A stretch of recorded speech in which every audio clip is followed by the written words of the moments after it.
it is truly worth it. Emmanuel Chivenu, Joy News, Tamale, Northern Region.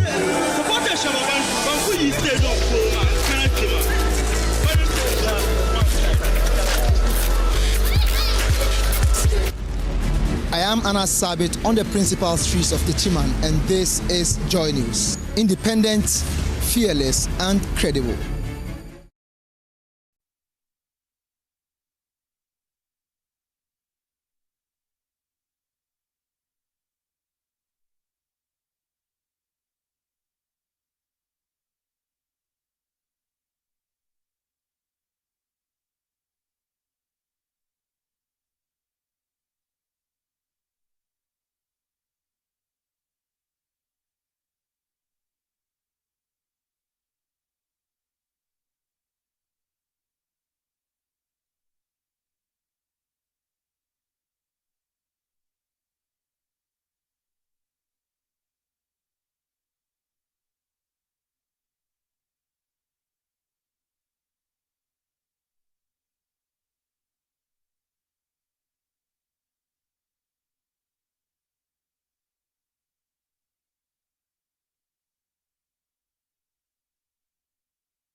Did you know that some videos circulating on social media falsely claiming to be from Joy News and advertising some drugs are fakes?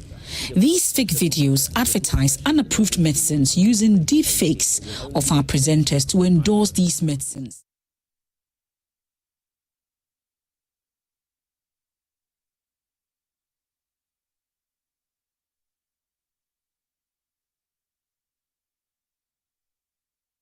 Did you know that some videos circulating on social media falsely claiming to be from Joy News and advertising some drugs are fakes? These fake videos advertise unapproved medicines using deep fakes of our presenters to endorse these medicines. Here's one example.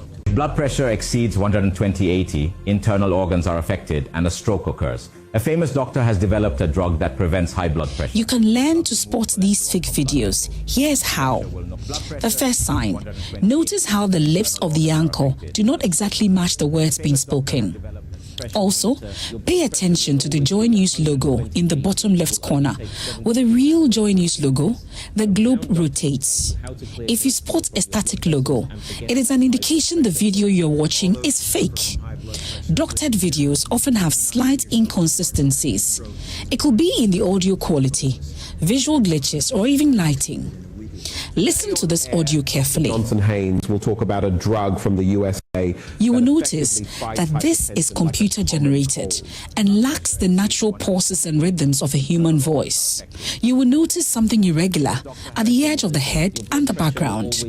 It is because the image has most likely been superimposed on that background. Another indication that this video is fake. Finally, always check who is posting the video. In this instance, the post is from a group calling itself Citizens for a Healthy Nation. When you click on the link, it tells you they are into advertising and marketing based in South Africa. This should tell you it is not from Joy News. In another instance, the post is by an individual who describes himself as Paisano. But again, the page is labeled as advertising and marketing with a number that is reported to originate from the Dominican Republic and an 809 area code that has been associated with scams in the past. This is another indication the video is fake and not from Joy News. Now that is how you spot the fake. So if something feels off, it probably is. Trust your instincts and double check before sharing or acting on any information. Or better still, you can report to the police or the FDA or come to our offices at Joy News to verify any advertisement. I am in Athalia Kwanzaa in Takrady, and this is Joy News. Independent, fearless, credible.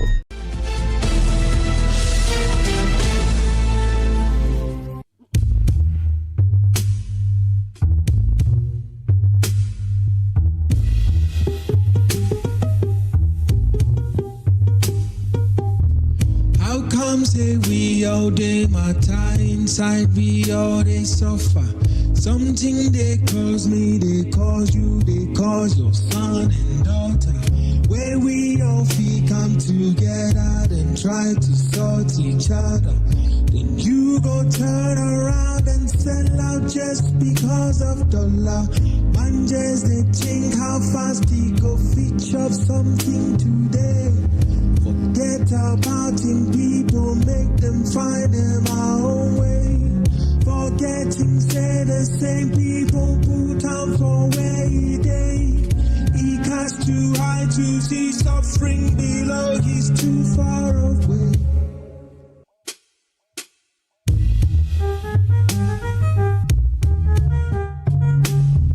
Them get eyes, but them know they see. Them get heart, but them know they feel. Some too they get mind, but them know they think.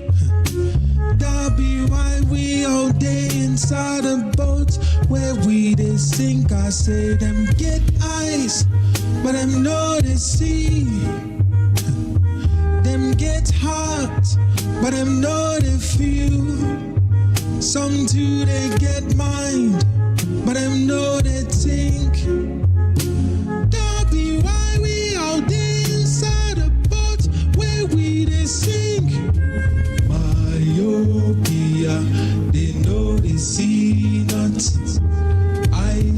cold hearts, they know they feel nothing. Bad minds, all they know they think about you. That be why we all day inside the boats where we they sink our say myopia. They know they see nothing. Ice cold hearts, they know they feel nothing. Bad minds, all they know they think about you. That be why we all day inside the boat where we they sink.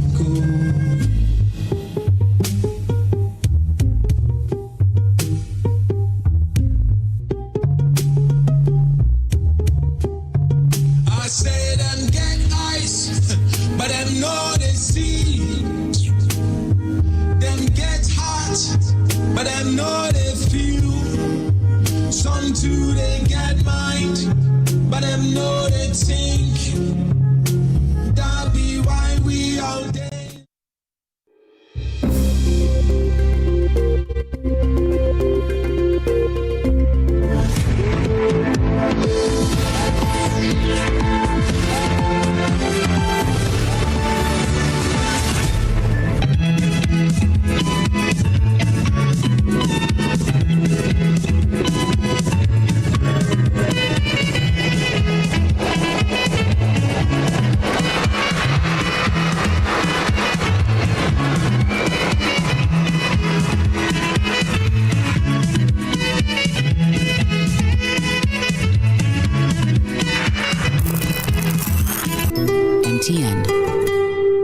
Bank of Africa, as strong as a group, as close as a partner. Where Duraplas goes, water flows. PS Industries has introduced a new roofing system known as Colorlink Plus.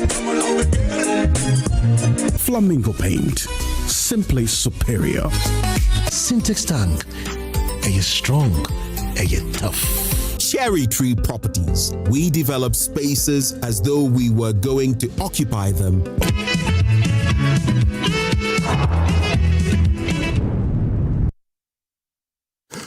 Good morning, Ghana. Today on Newsfile, we confront 4 defining issues shaping our democracy and economy. First, Ghana has exited the IMF. The IMF's extended credit facility ahead of schedule. We hail it as proof of restored stability, lower inflation, stronger cedi, rising reserves. Yet, this is our 18th return to the IMF. And history warns that without deeper reforms, independence from bailouts may remain elusive. And right at the heart of this debate is the Electricity Company of Ghana, whose mounting operational losses threaten to unravel those gains. The IMF is pressing for a fast track of what we appear to have desired, privatization of ECG's operations. It argues that inefficiency in the power sector is a direct risk to economic stability. Second, the Institute of Economic Affairs is calling for full nationalization of mineral resources, insisting that only state ownership can secure sovereignty. Sovereignty. And fair wealth distribution. But the Chamber of Mines pushes back, warning that excluding multinationals risk choking investment, production, and growth. Is nationalization, empowerment, or economic self-sabotage? Third, Dr. Mahmoud Bawumia has slammed attacks on free speech. So, 2 weeks ago was it, when I said that this government in less than 2 years has used their repressive, speech legislations, particularly Section 208 of the Criminal Offences Act, more than the 8 years of the Akufo-Addo regime, Some of you didn't believe that, right? I'll give you the numbers. There are more and staggering. So he slammed the government for the attacks on free speech, insisting that criticism of government must not be criminalized. Yet, recent arrests of opposition communicators raised the question, is free speech truly protected, or is political opinion being punished under the guise of false news? And finally, Ghana has begun repatriating citizens from South Africa after xenophobic attacks. Yet, there has been no confrontation of the criminal bullying, yes, that's what I call it, criminal bullying behind those abuses. Some of our citizens, they have their shops, businesses are being seized. And it is political leaders who are leading that in South Africa. Really? Are we safeguarding our people or retreating from the fight for dignity abroad? These are not isolated debates. They cut to the core of our economic sovereignty, our democratic freedoms, and our responsibilities, citizens at home and abroad. So, stay with us as we interrogate these narratives, test the claims, and demand clarity where power prefers silence. We'll be right back to deal with these vexed matters.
Eko becho ake wobu noni wasumo be kume ejon shikenisa koni lahi sani akaba.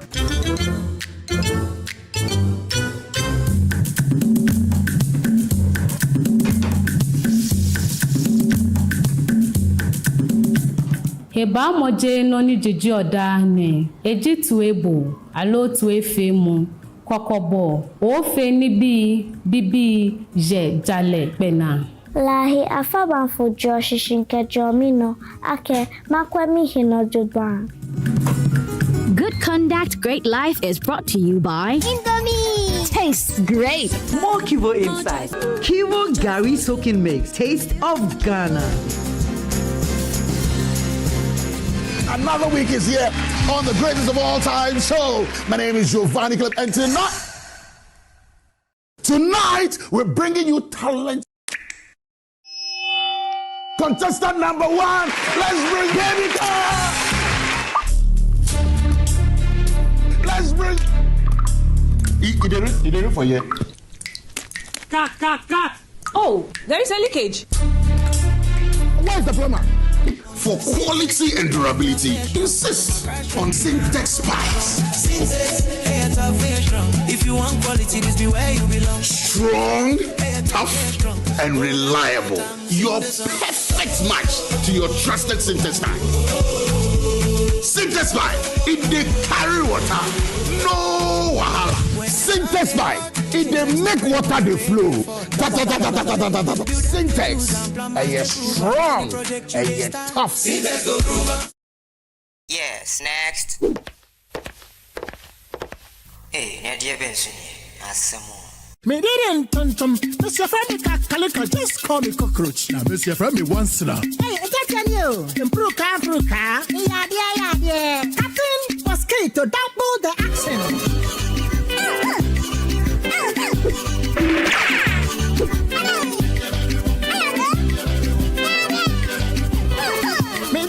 Sasso spray. Mr. Friend Sasso quell. Yeah, go to my Sasso.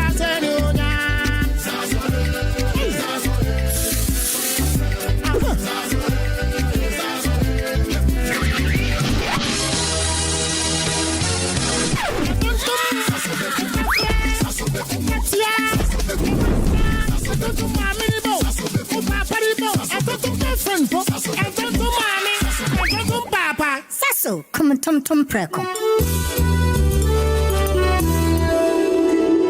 Welcome to Sulas Enterprise, the shop that deals in industrial machinery such as generators, rice millers, water pumps, compressors, and mowers. From the smallest to the largest capacity, at Sulas Enterprise, we give you nothing but the best from the best brands such as Honda and Perkins. When it comes to our generators, we also sell mowers coming from brands like Honda, Briggs and Straton, and Oleuma. And when it comes to our water pumps, we offer you brands like Lily, Prudin, and Pedrolo water pumps. We also sell rice millers for all capacities. We are located at Spintex, Kakalika Plaza. Also, find our various locations as displayed on screen, or call us on the following numbers: 0243-839-463 or 0554-154-416 or 0240-541-493. Sulas Enterprise, where quality meets affordability. Hi,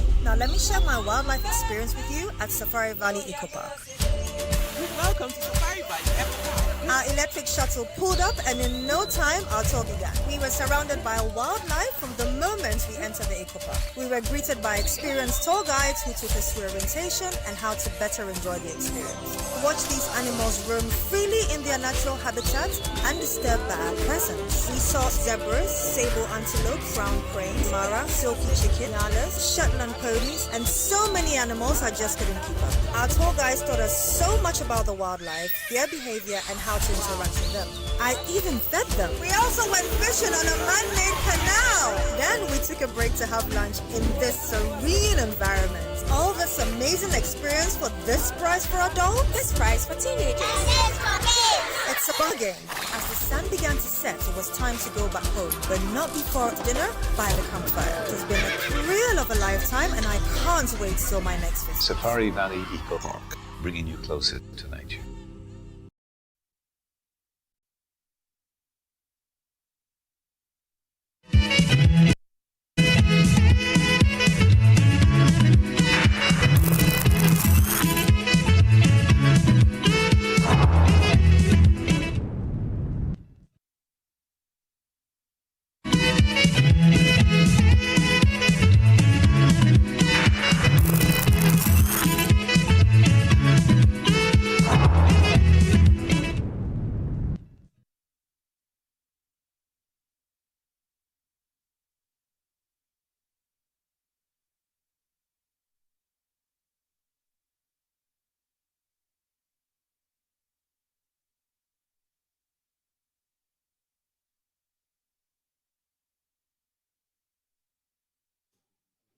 You're welcome back. This is Newsfile. It's your most authoritative news analysis platform. And here on Newsfile, as always, we put Ghana first.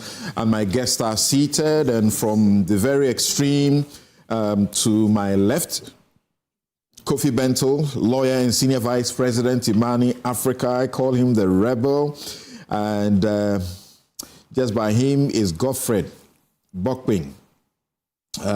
If you didn't know he is a professor of sorts, will disclose to you the prophecy he made about the economy that the government has now decided to do. He's professor of finance and an economist. He's at the University of Ghana. We will be joined by Dr. Theo Echampong, technical advisor at the Ministry of Finance. Also, Dr. Kwabena Nyako Otu, Deputy Secretary General of the Trades Union Congress, CUC. Abbas Nuruddin, who is lawyer and CEO, Social Investment Fund, speaks for the NDC. Engineer Kenneth Ashigbe, CEO of the Ghana Chamber of Mines. But right here also is Gary Nimako-Mafo, who is Director Legal Affairs of the New Patriotic Party. And also, right by me, is Samuel Dubik Mahama, former Managing Director, the Electricity Company of Ghana. So the IMF says that we have done well, we have exited, ahead of time, all of that. Then it points us to problems with the ECG that may take our economy, downhill. Points us to problems with Cocoa Board, also the gold purchase program. That's look like there's trouble if we don't do certain things right. Gentlemen, good morning. Thank you very much for making time to join us. Good morning. Right. So, as you know, let's check what the IMF has been saying. Let's do that quickly. What the IMF has been saying, and then we'll look at that issue together with the Electricity Company of Ghana as well. And then we'll go to the other issues.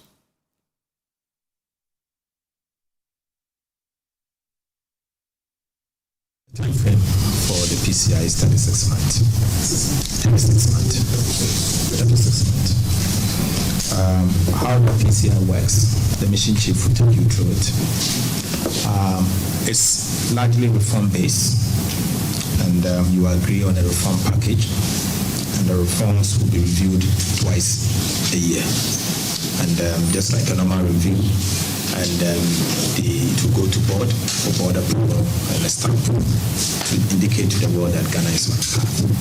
And I just want to say that we are not in a hurry to go to the international capital market.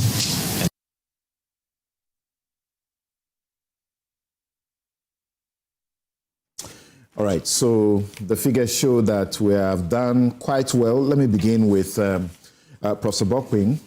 And I remind Professor Bokwing about a few things that he has said, if he himself has forgotten, that appear to be happening now. Thank you once again, Prof. So it does look like almost all the metrics, our reserves, the, inflation, everything, tick, we're doing well. So why are they still pushing us to sell ECG quickly? Good morning to my seniors here and the good people of Ghana. Good morning, Professor. Yes, thank you for inviting me here. Yes, let me start off this way, and I think it is just fair to commend the government. Of course, the previous government also played a role. We went in late. Sometimes we miss the optimal time to go for the program. And the current program that we are on, it is our considered view, and we said this before, that if the government had been a little proactive in reaching out to the IMF, we could have avoided domestic debt exchange. The parameters were quite clear, and the government should have taken that decision perhaps the third quarter of 2021. We were almost at the same economic fundamentals like Kenya. And Kenya went in for a program, but we delayed, and that worsened the economic fundamentals. And eventually, we had to go for something, let me say, the most pricey IMF program in all our history. And if you look at the price that we've had to pay for these gains you are talking about, it will take us years to recover, essentially, from the price we have had to pay. And this is the only program where we have had to pay the price over the entire 3-year period of the program, from DDEP to expenditure rationalization to all the losses you can talk about on the books of Bank of Ghana, which eventually became a debatable issue not long ago, and all of that. So I'm not sure that debate is over, because as you continue to listen to the IMF read their stuff, you can tell that that debate is not over. And whether they have made losses or not made losses at the Bank of Ghana, whether the gold program is giving us some issues, they're still lacking in there. When I appeared on your program, I raised similar concerns that, look, Bank of Ghana may not be a profit-making, neither is it a loss-making, but it's only when you look at the cost of implementing their policies then you are able to make certain kind of judgment about prudence and all of that. And if you look at the losses there, eventually, those losses there will be imposed on the taxpayers of this country. Because we have to recapitalize Bank of Ghana. And where would the money come from? If we issue bonds, that's debt that we have to be paid. If we make budgetary provision, that is taxpayers' money and all of that. So, but I must admit that, and the reason I decided to start off by commending government is the approach they adopted from 2025. The result of that is what we are talking about today in terms of low inflation and all of that, because something, when the original IMF program was approved on May 17th, 2023, which happened to be almost the same month and same day as our first IMF program, which was also approved on May 17th, 1966, we contended that the program design was going to impose too much hardship on Ghanaians because the fiscal adjustment process was going to come heavily from revenue-based rather than expenditure-based. So the revenue adjustment was supposed to contribute more than 55% of the fiscal adjustment of about 5% of GDP, whilst expenditure cut or expenditure rationalization was going to do less. We submitted that the problem has to do with wasteful spending, which the program didn't fully reflect. But what the government did when they took over 2025 was to switch from what we call revenue-based fiscal consolidation to expenditure-based, essentially by cutting expenditure. And most of them were wasteful spending. So something, you notice that in nominal terms, government shrunk expenditure by more than 10 billion, in fact, more than $1 billion. By the end of 2025, when government recorded a primary surplus of 2.6%, in fact, actually 1 percentage point of GDP more than they had promised, 1.1 percentage of GDP more than they had promised in the budget, the fiscal savings from there was over $2 billion. So the expenditure cut has been quite huge. And I believe that the government internalized austerity. The result of that gave room for the monetary side to also deploy their instrument effectively in bringing down inflation. When the minister says that this milestone represents the restoration of macroeconomic stability and debt sustainability well ahead of original timeline, he's right. Yes, he's right. He's right. So for the ordinary Ghanaian, what does that mean? So what it means, if you look at the original program, we were actually supposed to achieve inflation of 8% by the end of 2025. End of 2025, we had achieved inflation of 5.4%, more than the program target. The original IMF program had envisaged that our debt sustainability was going to be achieved by 2028, where we would have been able to bring down debt to GDP ratio in present value terms to 55% by 2028. As at the end of 2025, our debt to GDP ratio was less than 46%. In fact, much lower than what we had agreed in the amended Public Financial Management Act with the debt limit rules of achieving a debt to GDP ratio of 45% by 2034 or earlier. So we had achieved that. And then if you look at international reserves, we had also exceeded that. So on those parameters, we had made much progress than the timeline given to us. But this is what it also means.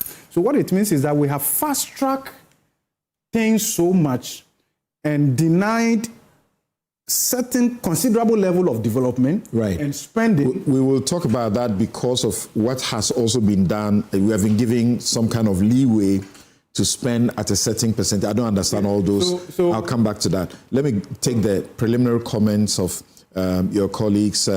Yes, Kofi Bentil. So international reserves before and after the IMF, when we're going to the IMF, when in 2023, our reserves $5.8 billion US. Today, 14.4 billion. Our public debt before the IMF, 579 billion US dollars. Now 641 billion. Import cover before was 2.7 months. Now is 5.1 months. The rate of the currency to the US dollar before was trading at 14 Ghana cedis. That's 2023. 14 Ghana cedis, 13 pesos. Now it's 11 Ghana cedis, 41 pesos. So there's something to celebrate. No. Oh. There's nothing to celebrate. And he's laughing because maybe he understands. You gave the lecture, the Imani lecture. Yes. Look, we've been here 18 times. Okay? And like I always say, I like to communicate more to the public. So now I'm thinking about my mama. Okay? Auntie Florence is home. Sometimes she listens to me and she will be questioning me. Very educated woman, but when Bob King is talking and then don't be there, whatever it is. So the best way to understand this is to look at it like a healthy person who falls sick. So Samson, Ghana is a healthy person. We have everything. We're an intensive unit. Well, hold on. We've been moved to the ward. Hear me. For is it 36 months? And that's where I'll bring you in later. So that's the point. Hear me. Ghana has all the food it needs, everything it needs to remain healthy. Okay? But Ghana tends to have one disease consistently. We've had it 18 times. It comes from the same bad habits. All right? We spend our money on the wrong things. We don't spend it on the right things. And then we waste the money. And sometimes we waste it in such terrible ways. It's like smoking weed or drugs, something you must not do at all. That is what we do with this economy. 18 times we've done that. Now, when we check into the intensive care place and we get what we call adult supervision, very quickly we recover. The reason why we recover quickly is because our problems are not real problems. Immediately we get adult supervision and somebody says, hey, you're going to eat well, you're going to, stop the wastage, you're going to do this and this, quickly we recover. And let me just cast your mind back. In the last government, when the MPP government came into power, the then NDC government had checked us into an IMF program. Same situation. And when the MPP government came in, I remember the statements of Xenophobia that we can do better than this. We shouldn't have gone into this program. It came because of, bad policies, this and that. And they checked us out early. That's right. We celebrated that. Yes. And had Kenke parties over it. Now, you took some of the Kenke. No, I didn't go for the party. I wasn't. But you see, here's the point. Fio is here. There are many fellows. We had a forum on it, and we spoke. The point I want to make is this. Listen. At the time we checked out, look at it this way. You are a sick person under supervision. Yes, you shouldn't have gone there, but you went there. The doctor says, give me 6 months to properly fix you. Okay? Then your uncle comes and says, you cry, we know your problem. So in 4 months, your uncle checks you out. Okay? Somebody will say, maybe wait and get stronger and check out in 6 months. Says, no, we can handle this. So you check out and then we take care of the rest. That's what Xenophobia did. Okay? We are back in the same place. By the time this government was going, we were back in intensive care. Same situations, same doctors, same issues. And we were part of the discussion that said we should go quickly to IMF because we saw it coming. And we had a whole argument over it with the past government. We went in late, and like Bob Pin is saying, we paid a heavy price for it. Why am I going through this? Why I say we shouldn't celebrate is that when you've done something 18 times, you should have a sense that you are addicted. There is something fundamentally wrong with you. Now, stability, you've stabilized the economy. It is not restructuring. Okay? You were eating too much sugar. You've cut down the sugar. But you are still addicted to sugar. Okay? Restructuring is moving away from the things that end you up in that place. We have not restructured this economy. We have just stabilized it. This person looks like he's doing fine. Do we have resilience? Okay? If we are hit by one or two things, Would we survive? So as for celebration, we should be a bit careful. We are happy we've done this. But I'm telling you, those of us who watch these things, we always do this 18 times. So what I'm telling people is, yes, I've said it, I repeat it, this economy is in a better place. All right. But what we need to do is to figure out whether we can sustain this and whether we can move from stability to restructuring and resilience. Right.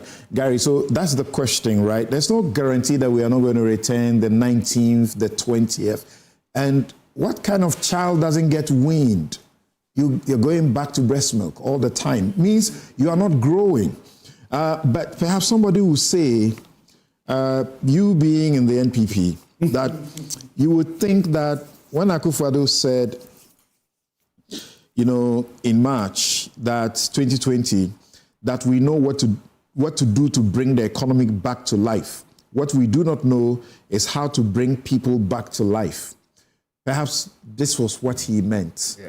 And as the NPP continues to say, measures have been put in place that have brought us this far. Of course, contributed also by this government. Well, Samson, good morning to you. Good morning to my cherished panelists, Viventil, for the book pen, Nobik, and then Matthew, a champion. I think that, Samson, what you must all understand is that, well, to be someplace for 18 times, really, the addiction could be there. But how did we get to where we were? Let's not forget, first MPP administration did so well. 2017, 18, 19, 20. Second term, this COVID and this Russia-Ukraine matter we were talking about, they don't want to hear. They said what? What do you call it? Russia was far away. And now, yesterday I heard you. I heard yesterday. Now, Ukraine and Russia, is it close to Ghana or is it far from Ghana? Of course, they are far away. Yes, but you can see these external shocks have an impact on our economy. Is that correct? Is that correct? That has been. Well, we are going to pay more for fuel. Is that correct? It's because something is happening somewhere. Yeah. But we are able to withstand this. We can withstand it better now. Right. We have about shocks you cannot control. Let me know. In fact, the government has made some intervention to cushion, fuel. Let me not take away from you. Don't take my time. You invited him. You invited him. I was trying to calm him down for you. I was like, he was waiting for you. You walked straight into it. Because I've been listening to him. Because if you say the IMF themselves. Okay, let's go back to economics. All things being equal. All things being equal. But remember, don't take my word. The IMF themselves told you. They always said in May 2023, the program that we are just concluding, that Ghana had pre-existing fiscal vulnerabilities. And I have even been on this platform to say we even had a fiscal diabetes. Back to your addiction point. The reason why we've been going there 17, 18 times is because we have been mismanaging the economy. It's as simple as that. As for external shocks, it will come. So and we have even had one today. We are still in one, Iran, as we speak. But the economy now is in a much, much better position for us to actually withstand. Than 2017, 2018, 2019. Back in December 2022, at one point we have almost just 2 weeks of import cover. This country would have, collapsed. As we speak now, you're talking close to 6 months of import cover. That allows you to absorb before this one, some of the cross the red line. We had. So please, I beg you. Make your point. But what is very clear, whether it is the government data, whether it is IMF data, whether it is my friends from civil society, is that we mismanaged the economy after the pandemic. Oforiatta went to, remember, Oforiatta went to... I take my time. You beg me. One last point. You take your turn. One last point. Let's say that the real external shock in 2020 was the election. Maybe. Oh, don't worry. We are getting to elections. We've had a shock. Are you saying that? No. Wait a minute. Gary, wait. We've had a shock that has come to test. You're not like this. You're not like this. Don't worry. You're very tolerant. You're very tolerant. Gary, I am. No. I am. Okay. But I'm just my point in brief. So, Doc, allow Gary to finish. You take your turn. And please, your papers. Obi, you made a very poignant point. That where we are we in a stabilized environment that we can make progress? We say, well, if there's an external shock, we can resist it. Is that the case? Absolutely. Yes, presently that is the case. It's a test now. Presently that's the case. Gary, if that is the case. If that was not the case, don't worry. I won't catch you. I'll give you time. Don't intervene again. If that is the case. You see, we all live in this country. Fair enough. We all live in this country. All right? We were here when my very good friend, Edwin Tamaklo, gave a statement out there. There's a likelihood that petrol prices may soar upwards because of the war within. Going on, yes. All right? Yes. We were all here when we saw the Strait of Iran. Hormuz was being blocked, thereby creating problems for passage. It's still blocked now. Still blocked now. Yes. And we are still in. That's why fuel prices are going up. Despite even not the blockade, petrol is still 14. But if today is what today's date? It's 14 cities. You can double check. What today? 16th of May. Yeah. Right. No, I'm saying this thing because you see tomorrow, when the situation now starts shifting and changing, you don't come and sit here again and then change your mouth. That's what I'm saying. That's what is today's date. I have not changed my mouth. Very well. All that I am saying is if those interventions hadn't been done. No, let me just make Sorry, hold on. Let me make a small point. I'll come to you now. Yes, Dubik. So, you see, when you are dragged into a conversation that you are not supposed to be in, you start speaking like the person you are here to assist us with the ECG discussion. But give us a brief commentary on what your thinking is about the IMF exit. Look, let me land that point. He said, you change your mouth. He dragged him into it. He also said, I am not changing my mouth. He has been dragged into something that he was not prepared for. Well, I would say one thing. From where I sat and now what I see with the forex stability, it helps for forecasting. Correct. Initially, and I've been talking about this all the time, ECG's biggest problem is forex. It buys power in a different currency. So you go to work in the morning, by evening, your whole day is messed up because your accounting didn't balance. So for me, looking at some of these indicators, I must say, yes, we are in a good place. The money will add up and there will be enough stability for the company to grow. So for me, I would say, hey, kudos. Let's see where we go from here. Right. Because the problem is, or the issue is, we were trying to fix something. You were not able to fix it. Another person is there. They fixed it to a certain point. It's a continuum. That's right. So let's just thumbs up. Is the forest fixing not artificial? Maybe artificial. It's not artificial? Explain to us. I'm asking you, it's not artificial. No, please explain to us. No, you are the one over there. I'm asking you. You are the one explain to us. So now, Theo, you can come in now. So the thing is there really anything to be celebrating, so to speak? So the administration is hailing this as the transition to a non-financing policy coordination instrument where you are signing up for 36 months, right? As a monumental, graduation from the IMF bailout, where you needed money. Now you are not asking for money. You are only asking the big boys to watch over you so that you don't slip. Whether you are going to be disciplined is another question, particularly when we get to the elections. But the IMF is explicit in warning against recurring cycles of fiscal imbalances that historically follow the end of Ghanaian programs. So why should Ghanaians believe this time will be any different, especially with the fiscal discipline required to maintain a 45% debt to GDP anchor by 2034? Yeah, absolutely. So thank you very much. And I think it ties into the conversation we're having here now. If it doesn't, you still drag it into it. There's a lot to celebrate. All right. And if you look at where we have come from, I think, Prof, you painted a picture of where we had come from, a very, very, very difficult position in the last 2-3 years. In fact, I was doing some work yesterday night, some research, and the last program in the last 2-3 years had been one of the most painful we have had since the 1980s structural adjustment days. You can look at the data. Even if you compare, it doesn't. The scale is even bigger than what we did in the mid-80s and then all of that. You traced it to 1960. He's even gone back to 60. Okay. Right.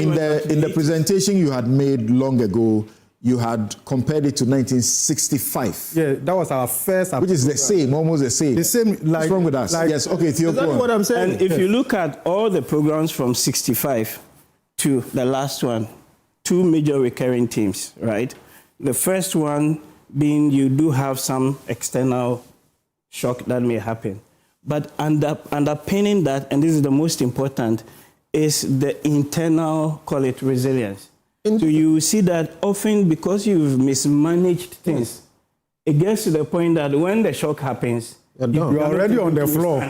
You're already on the floor. You get so the it just sweeps you away. So there is no immunity. There is nothing that you're able to actually respond to.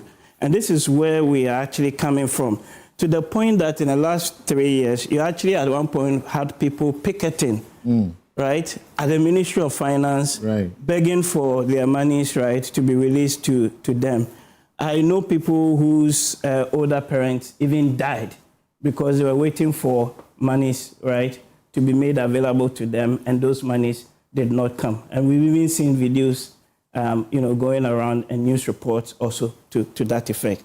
So what I'm saying is that if you look at where we are coming from, and especially the gains that you can actually see now, but importantly, as we say, the proof of the pudding is in the eating. The gains are being tested as we speak now with the ongoing war that is happening in the Middle East. And Gary's point, exchange rate, Dubig made a very important point that you actually have stability now. Even take all the other factors. Just isolate one, FX, because in our economy that we run, the exchange rate is almost everything, right? It feeds through to every other macro variable. Yeah, like Dr. Ramia would say, if you do politics with it, the exchange rate will expose you. Look, if we hadn't stabilized the exchange rate with what is happening on the external side, Gary, petrol, which is now selling at 14 cedis, 15 cedis, right, a litre now, would have been in over 20 cedis a litre now. Now, imagine the impact of that on inflation and inflation expectations going forward, right?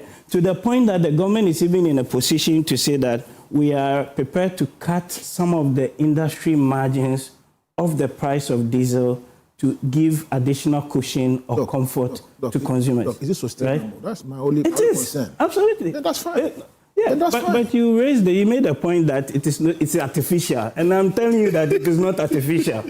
But the situation where you buy your own pumping dollars on the market on a daily basis. No, the Bank of Ghana is not pumping dollars. The Bank of Ghana. They were doing so from the beginning of 2025. They are intermediating. So, Prof. Okay, that's the very thing. The truth. That's the very thing Addison said he wouldn't do. Under the FX framework, they did. Under the FX framework, yes. Under the FX framework, they did. I'll come to that point. Even including deficit financing. But we were printing money. Say that something. Let me put on record, and let me commend the previous governors.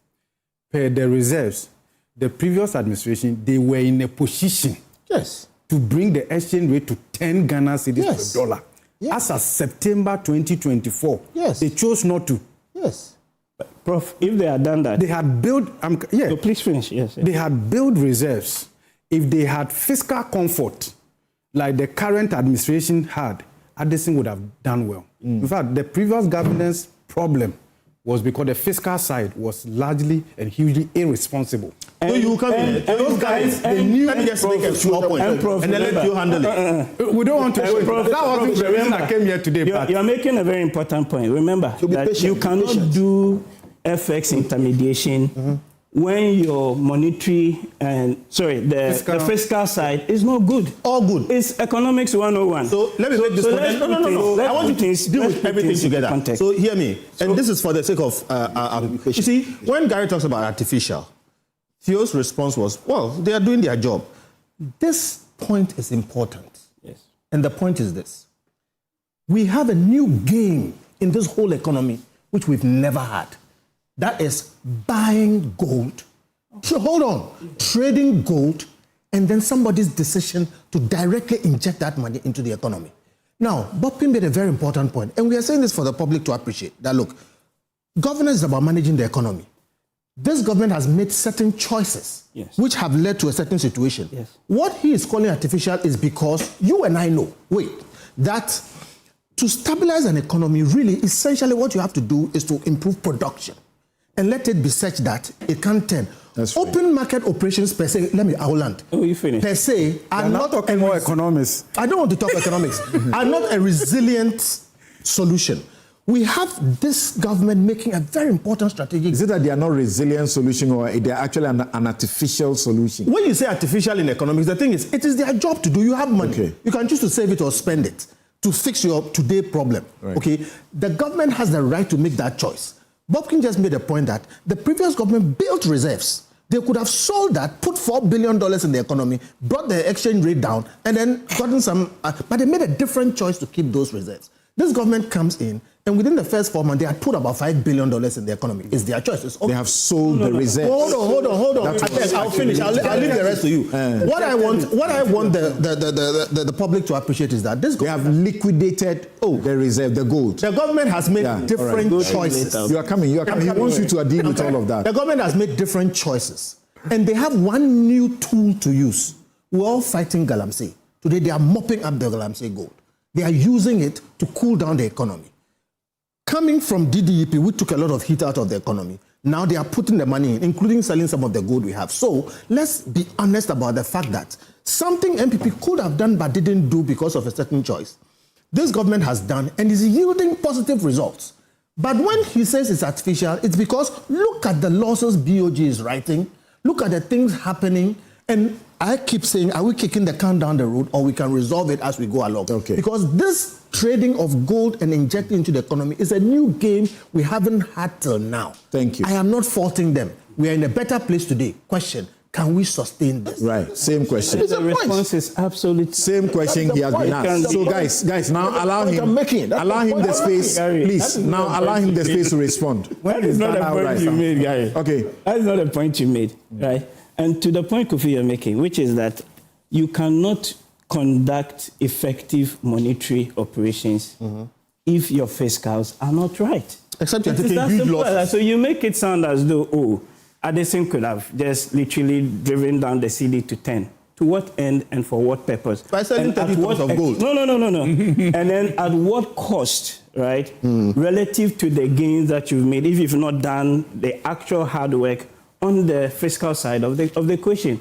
So it's not a binary choice the way you present it, as though he could have done it and he chose not to.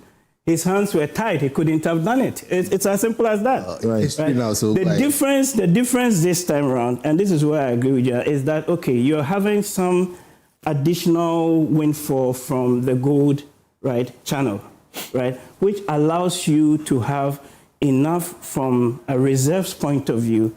And those reserves allows you to actually do two things. You build up the reserves, and you can use that to support the intermediation.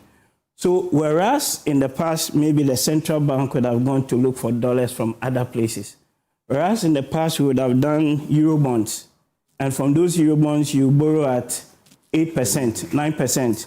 You bring those things to prop up your reserves, and then you push some to the forex market. This time around, you're not having to do all of those things. Yeah. You can actually do it because of the windfall that you're getting from gold, all right, and then the other external side support to the extent that the central bank is able to meet those forex requirements. And as a less cost, basically. And then even going forward, if you look at the fifth IMF program, the fifth review, there's a new FX framework that is in place that the bank is actually implementing. So let us not create the impression as though a central bank intermediating in the forex market is illegal. No. I said it's a choice. The impression that is being created. No, I said it's a choice. It is a policy. It's a choice. Let me ask a question. Why did we have to sell? Couldn't we have borrowed against the reserves? Why did we have to sell? At what cost? But at that point, you have gold. Yes. You and I both know the price at which you bought that gold and the price on the market now, there's a buffer.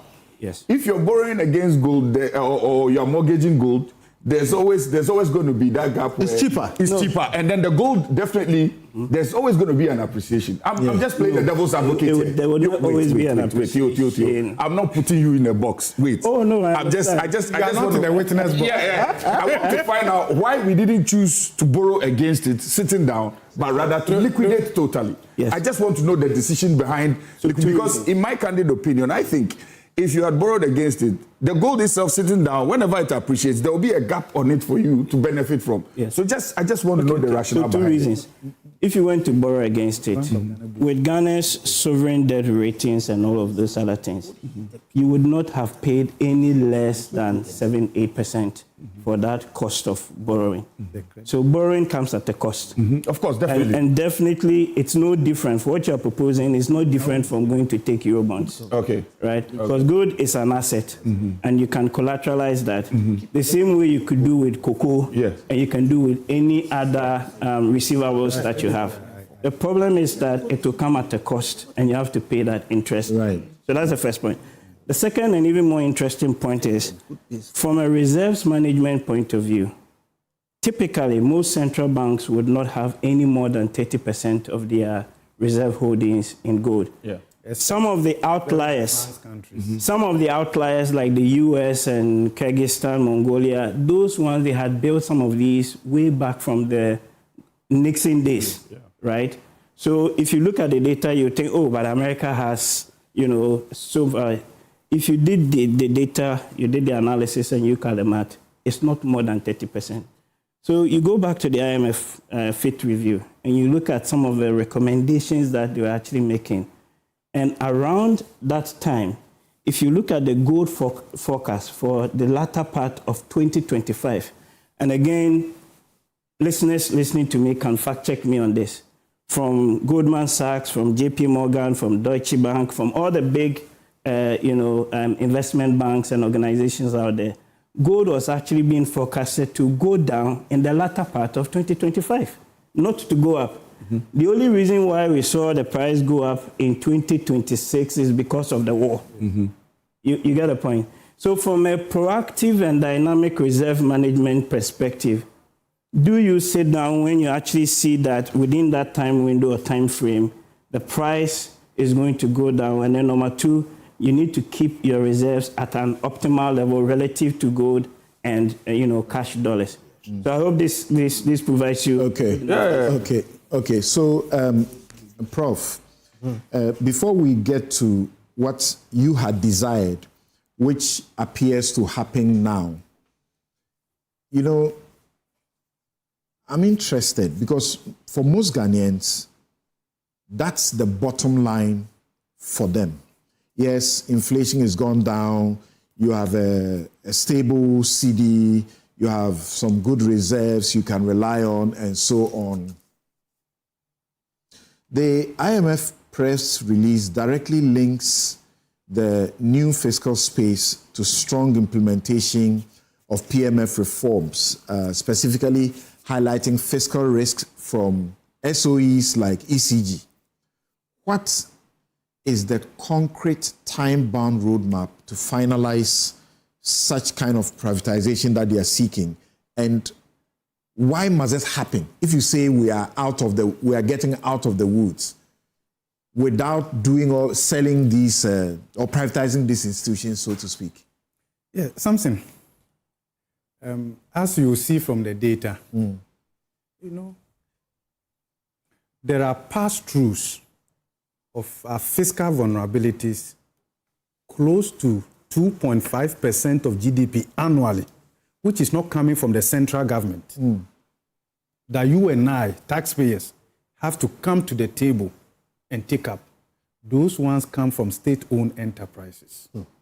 Annually, close to 2.5% of GDP. If we look at it in current terms, something is more than $2 billion.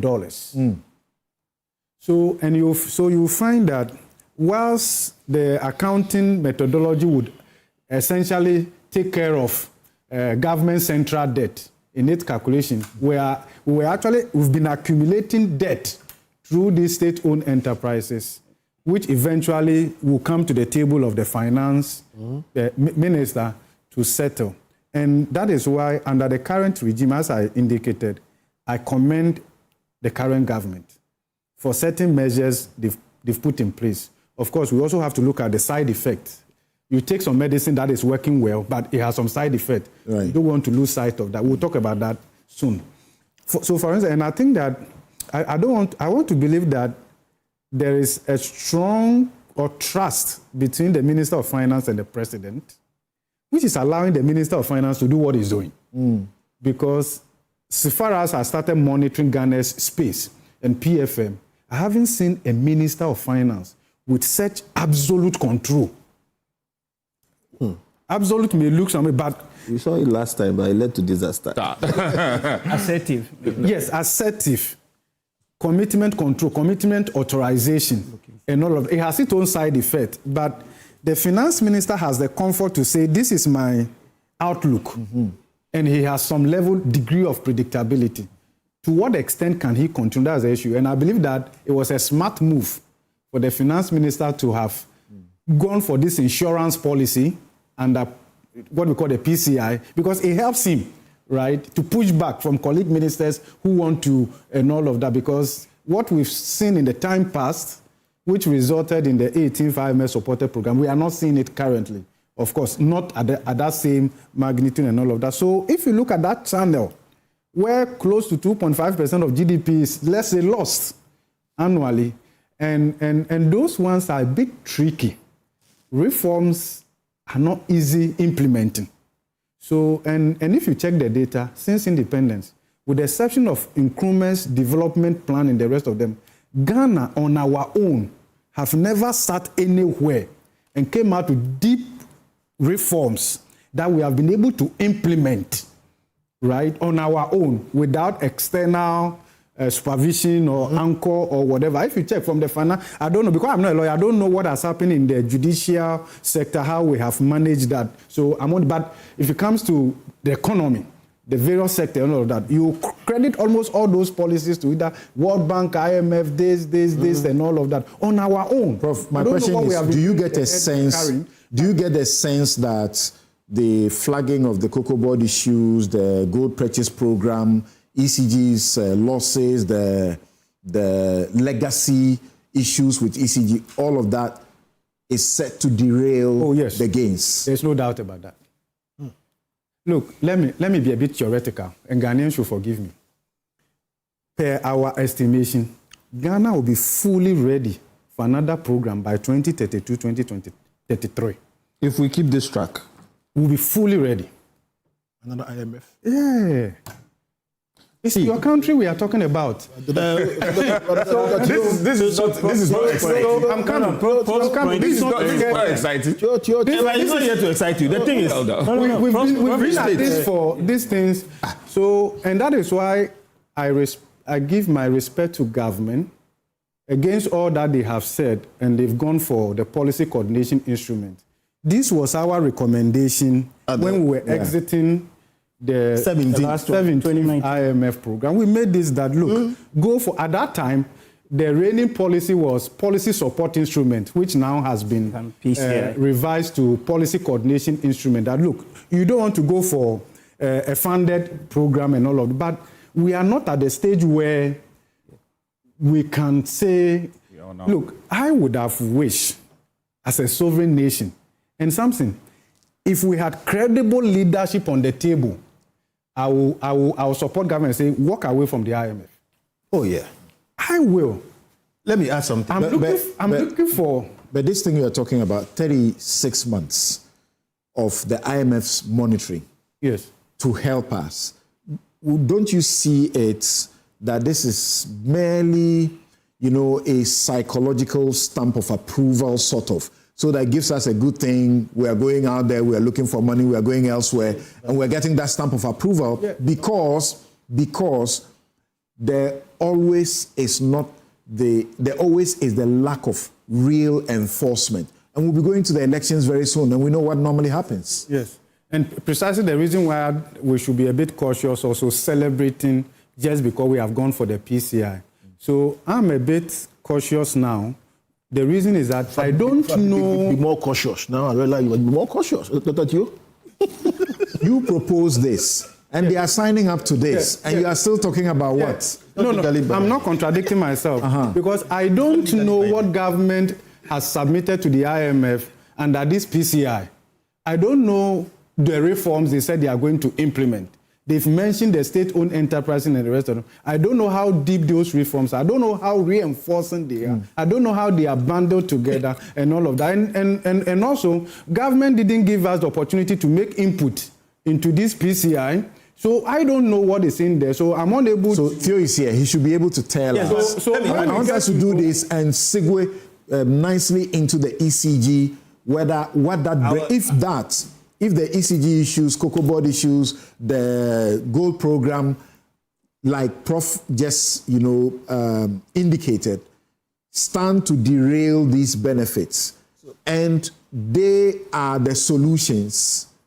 If the corrective measures are taken, then how do we deal with the ECG matter? So quickly, you see, what Prof is saying is this: we are heading into another one in 3 or so years. Why? Again, drug addict. When they release you and you are fine, there are a number of things that can indicate if you go back or not. You go back into the same neighborhood, you go back and be with the same friends, you don't change some structural things about yourself. Let me explain this. We have some existing institutions, we call them SOEs. Every year or so, they make about $1 billion of loss. And I say these are not losses, they are people's plans working well. Yes. All right? Then you have institutions like Cocoa Board, who we've mismanaged and they extract from the economy when they should be putting in the economy. Okay? If we keep those, that's the neighborhood you go into and you are sure to end up with the drugs. Then we have ECG. Energy financing is a major problem.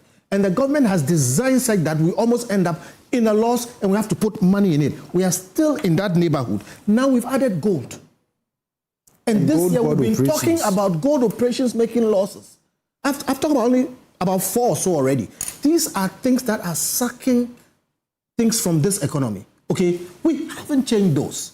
So this drug addict has just come out of rehabilitation. He's going back to ECG messing up. He's going back to SOUs making losses. Now we have, losses from gold that we can't deal with.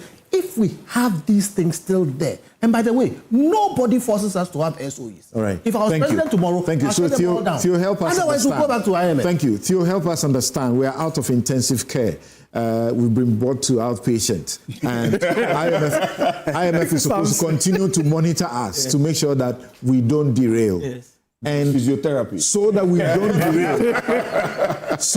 don't derail, yes. One of the antidotes is that we should sell this ECG thing. Tell us. No. I like the intensive care analogy, and that's precisely the case. We went there in an ICU, and we've recovered, and you need to do the things that will allow you to be more healthy, right? Going forward, and I want to say that there's a lot of work being done now to really deepen these reforms. Precisely why you actually need the PCI. So if you which is not legally binding. We don't have to take those. Yeah, Kofi, thank you. You don't have to. But the point is that even when you implement these reforms as you're doing now, right, you still need to send a certain credible signal to the market. And Theo, I need you to focus on your presentation without responding to Kofi as if you are sitting on one of your humanities. Gary. Policy credibility. It's all part of it. So what's in the basket? So what is in the basket? PCI? Is 5 things. So you go back to the statement that the fund actually issued. Right. And More details will come in the subsequent releases, and then also, of course, from the government side. But it says that the 36-month PCI, and again, this for emphasis, this is not a bailout. This is non-financing. You're not taking any money from them. That's why it is. It's aimed at, number one, sustaining growth-friendly fiscal adjustment. I'll explain that right in a moment. Number two, safeguarding debt sustainability, which people across this table have also highlighted. Number three, strengthening fiscal transparency and governance, particularly for state-owned enterprises. It's a big part of the program. For 40 years. And I'll come to the details. Number four, enhancing monetary and exchange rate policy framework, right? And then number five, reinforcing financial sector stability and supporting economic diversification and inclusive growth, which is the jobs point. So let me break this down a little bit just to sort of explain what it means and some of the things that we're doing to help drive this. This growth-friendly fiscal adjustment. You know, we have two fiscal anchors. A primary surplus rule that says 1.5% of GDP every year. And then you have the 2.6%. Which we did 2.6%, more than that. Yes. And then the debt to GDP rule, which is supposed to be 45% by 2034, right? The analysis that has been done, and then the fund also highlights this in their report, is that you need to bring the primary surplus down a little bit. So currently, the staff in the assessment says that if you lower the primary surplus down to 0.5% of GDP from 1.5, and then you do the other reforms, the SOE issues that we're talking about that has been a big, right, hindrance to us. If you address some of the other quasi-fiscal activities, then what fundamentally this does is that you can still meet your debt sustainability threshold. You can do the DSA analysis, your 45% debt to GDP. You can still meet it even before your 2034 deadline and still reduce your primary surplus and create an additional fiscal space. So basically, you're moving from 1.5 down to 0.5. You said if you do it, will you do it? Of course, we will do. I'll come to the things that have been done around that. But it's important I lay this. So the current economy is worth about $118 billion, eighth largest in Africa, right? Now, if you work out 1.5% of that, less or down to 0.5%, the 1% difference will translate to about $1.2 billion of additional space that you're creating spending money every year. Or if you use an exchange rate of even 11, that's about 12 billion or so Ghana cedis that you are releasing that you can use for priority spending to create the just jobs. A little below how much we did annual to recapitalize Bank of Ghana. Precisely. So the point then is that you can reduce or lower your primary surplus down to 0.5, manage it, do all the reforms, and I'll tell you what we are doing on the reform side, meet your debt threshold, and then tie into what the minister said, this new economy, where you can create jobs, you can enhance productivity, but importantly, it translates to inclusive growth. Prof and I have had discussions where we've been worried about the nature of the growth that we've had in this economy. Because it's jobless. We count a lot of the nice macros, but you want to see productivity, you want to see jobs being created, and that is the next phase of the work. So on the reform side, I'm happy for that. On the reform side, I can mention as much as 20 reforms from across fiscal, across monetary, across the SOE side, on the revenue side, and then on the buffer side, some of which is currently being done and is being carried on into the PCI. Take us through a list. So let me take you just a list. Not all of them. The first ones that was done, the fiscal responsibility framework, the amendment to the PFM. Yes, you don't have to explain. I won't explain take us all through of the that. list. Yeah. The setup of the fiscal council, which recently was the names were put in. Which was also this week, the creation, this week on Monday, the president has value for money office. The value for money office. Correct. This is going to be one of the single biggest game changers in town. No. So before your contract even goes to PPA for approval, we would have done, assessed, and checked that. Another bureaucracy. It's not a bureaucracy. Now I'll tell you why. It's not a bureaucracy. No, it's not a bureaucracy. It's not a bureaucracy. There's a reason I said just do the list. Oh, no. Stop explaining. Don't worry. Because we have sat here and discussed the value for money. Okay. The critics have spoken about how that is duplicitous and really just a burden. But you go on. Because if we have to debate every point, we will not be out of here. Continue, make the list. Yeah. So yes. From that office, what do you have on the list? As I can see. From that office, what do you? Don't be sidetracked by Gary. Don't allow Gary to take your attention away. Don't let Gary take you away. You go to the list. So what else? What else are we looking at? Gary, relax. What else are we looking at? I want to go to the issues of contract. I want to go to TUC on the phone lines. Weak procurement money, all of that is being addressed. On the monetary side, the Bank of Ghana Amendment Act, right? You know that's in Parliament now, which is trying to recapitalize, right, the central bank, and then have the central bank meet, right, its equity position and turn that around all by 2032. And it is also again important here to state, and we did it last 2 weeks, that the central bank remains policy solvent. It is able to do what it has to do. The IMF bosses in the press conference made the same point around what a central bank does and is meant to do in relation to that. There is a bit of work around, on the monetary side, the automatic recapitalization triggers. Again, under the Central Bank Act, that once BOG's capital requirements fall below a certain minimum threshold, it's going to be automatically recapitalized. There's work being done on the FX framework.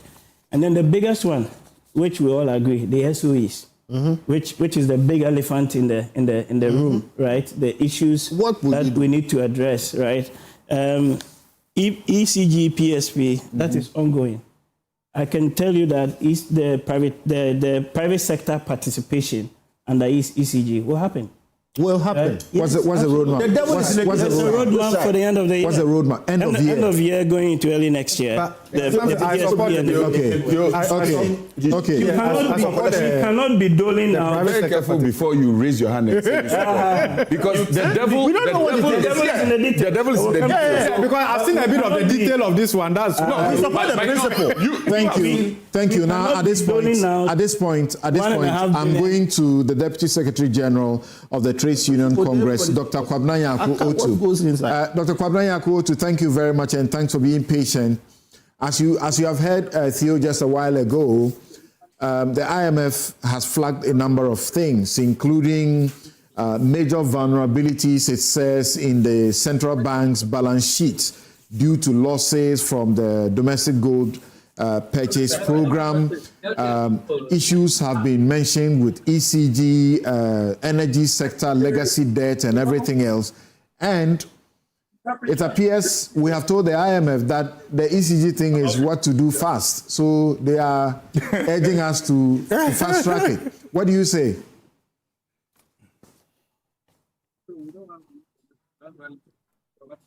Hello, Doc. Unmute your mic. Thank you, Samson, for having me. Great. I'm in a bus, but I really need to have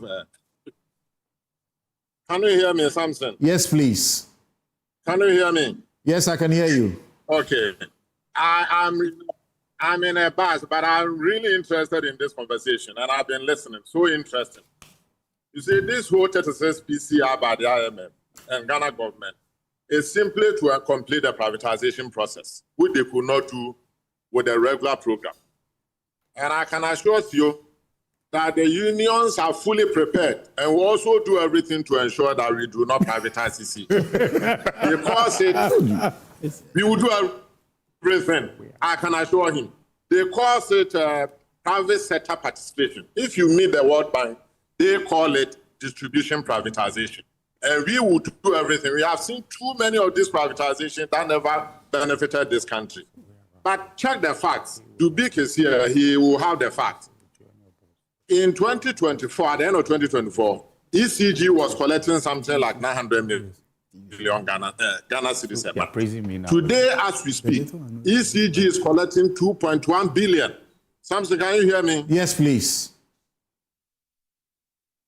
I hear you clearly. ECG please go on. is collecting something like 2.1 billion. Collecting something like 2.1 billion. So clearly, ECG is making progress. And the only reason why somebody wants to privatize ECG is the fact that it's ideological. There's nothing wrong with ECG continuing what they are doing, the progress they are making this far. And I can assure everybody in government that the unions are ready for this privatization. But Samson, there's nothing to celebrate about this IMF program. Oh, how? In fact, the shock of COVID, there's nothing. The shock of COVID. All the positive indicators we have seen. I can't imagine why you, like Kofi Benton has said earlier, there's nothing to celebrate. When clearly there's been a rescue, there's been a restoration. We had crossed the red line. We just spoke about that when it comes to our foreign reserve and all of that. There's nothing to be celebrated. Samson, take gold prices out of the equation and let the economists in your studio tell us exactly where this economy would have been if gold prices haven't risen to the levels we have today. Doesn't matter what is responsible. What is responsible for the boom, so to speak. Oh, it does matter. It does matter because IMF had nothing to do with gold prices. And in fact, the gold purchase program, which is a wholly domestic initiated program, IMF has nothing to do with it. In fact, if they had their own way, they would have even averted it. The fact of the matter, and I agree with Kofi Bento, this is an addicted country. That girl rescued, go back to the neighborhood. And let's be clear about the neighborhood. It is about the nature of the policies we have been implementing out all this while. So the IMF list, it doesn't give us any money. But all the people we have in our ministries and the Bank of Ghana are so addicted to IMF policies and programs that never ensure production in our part of the world.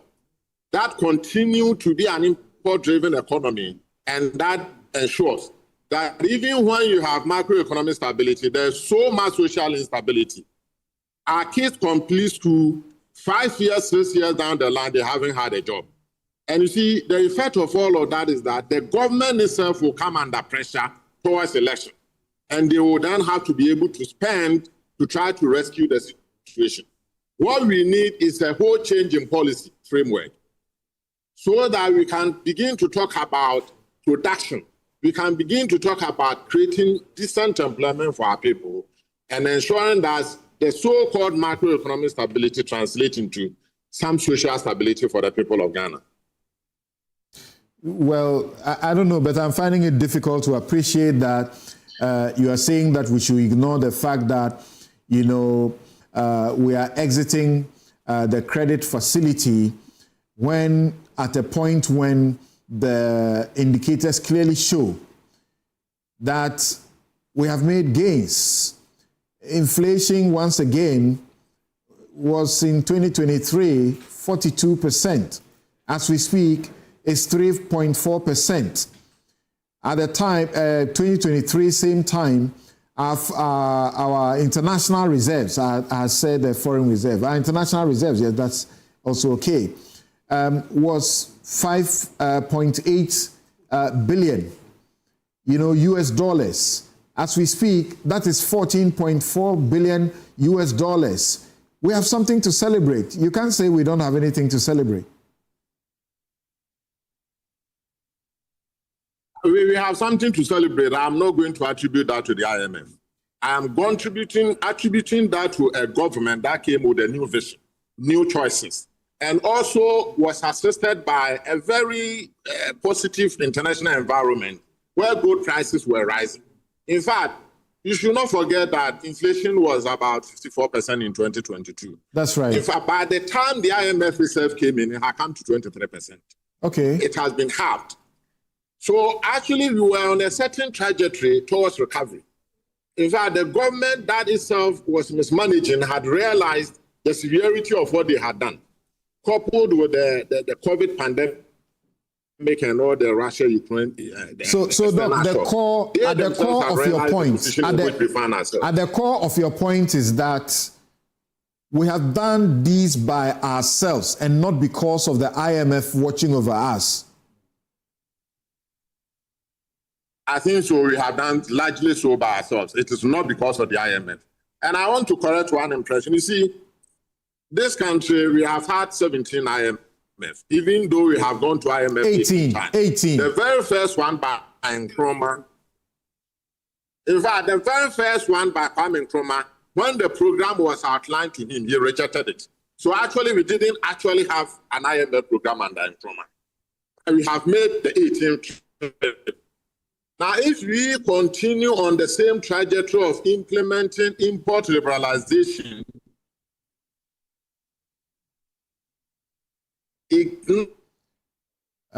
we're losing Dr. Otu. Short. Unless we can change course in terms of policy. In fact, the question we should be asking ourselves is, with all these macroeconomic statistics, are kids finding jobs when they complete school? What is the level of wages for our people in Ghana? What is the level of income? What is the level of inequality we have? These are the metrics by which countries assess themselves properly, and not the fact that you have inflation, which, as our people say, doesn't reflect. So if your argument, at the center of your argument is that these are domestically driven, independent decisions by our government and not sort of an IMF policy that has resulted in the gains, then the Ecg PSP, is also domestically driven. We are just simply asking the IMF to endorse. And now perhaps... Exactly. So they did not dictate it to Ghana, correct? So why don't you trust the same managers to sell off the ECG and get the economy properly running? But the basis for selling ECG is unclear to me. You understand? It's unclear to the TUC. The fact that you have a company that was struggling 2 years ago, collecting 900 million Ghana cedis a month. Today, that same company collects 2.1 billion. When it has a total revenue requirement of about 2.5 billion, it is steadily closing the gap. And with the right support and right incentives, that company can revive itself. Okay. There's no need to transfer that huge amount of money into private hands. There's no need for it. And in fact, Dubik made the point that ECG was suffering because of exchange fiscal losses and all of that. I was in PRC and Dubik was the managing director. The exchange rate, I may not deny its impact. But the fact that ECG under Dubik could tell the Ministry of Finance that they were collecting 1.5 billion Ghana cedis a month, and then come to PRC and the cash waterfall mechanism to tell us that they collected 900 million Ghana cedis, was part and a major part of the problem of ECG. With the right management, with the right government framework in place, ECG today is rebounded. Okay. Thank you. All ECG needs now is deployment of more meters, deployment of more transformers, and I can assure you, in no time, the ECG will collect the 2.5 billion, which is the revenue requirement for electricity generation. Dr. Otu, Dubik just asked you a question.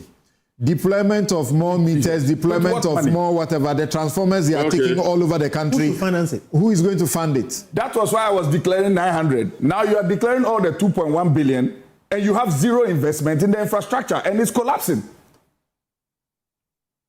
Zero investment? Oh, they have in excess of 300 or 3,000 improved transformers that you are taking across the country. They were bought because we under-declared, we gave cash waterfall 900. Those transformers, the life shelf to produce a transformer is not 2 months. It's not a shelf item. So because we managed to give 900 instead of 1.5, where did we send the money to? Now they are enjoying those transformers that are kicking into gear now. Or they bought those transformers yesterday. Stop arguing and make the point. My point is this. You use the money to buy the transformers. Your balance sheet is there to prove that if you are making 1.5, there's an audit. At the end of the day, Dubik was not declaring, 900 so that he will pocket 600 or 700 million in his pocket. No. The question is under the cash water. Wait, I'm coming to it. No, I'm coming to it. All of them. I'm coming to it. I'm coming to it. Under the cash waterfall, the first thing you need to know is it's a policy. Cash waterfall is a policy. When you're managing a company, you have to listen to policy directives, but you don't sit down and manage the company to the detriment of his staff. Now, under cash waterfall, he's right. They make 2.1 billion. He didn't admit to the fact that even the money was way less when I came into office. It's the measures we put in place that has driven the company. The past 1 year, what has been added? Now, I'm not for the privatization in totality. He should know that. You are partially in favor. I'm partially in favor because to some extent, there's some private sector participation going on now. Fully in favor. You understand? So that's what I'm saying. If you continue with the private sector participation that's in there now, that 2.1 to 2.5 is a reality. You will see it. We put those measures in place. Now, when ECG now gives cash waterfall 2.1 billion, Dr. Otu, who is not a board member of ECG, who is not a part of management, now takes that 2 billion with his PURC and determines that ECG out of the collections deserves only 300 million or 200 million. I'm telling you ECG's current situation. Now, when you give ECG 300 million for a monthly operation, listen and listen good. Salary will take 110 away. Yeah, now you are left with how much? 100 and something. 200 and something. If they give them 250, okay, let's use 300. Let's be nice to them. If you take 110 out of 300, how much are you left with? 190. 190. That 190, if you pay hospital bills of the staff and all of that, let's be nice and give it a 50 million tag. That's how much? 140 left. Now you're looking for money to fuel trucks and cars to move around. Monthly, easy, is about 35 million. When I close my eyes, I can see ECG's books. Now, when you take this 35 out, what are you left with now? 105. 105. Now you need to buy materials to sustain the line. You need to buy meters. You need to buy cutout fuses. No, they are not even available. There's zero. So now you are actually taking away. You are actually taking away from the company in such a way that you are expecting it to do well. And you can't do this by yourselves. You need an external person to come in, take it as a private, operation. But and do that. But the funny thing, this is where I work with I work with my TUC friend here. You are ready to privatize and give a private sector person all of the whistles and bells to run the place, but you don't want to give to the management all the same whistles and bells to run the place.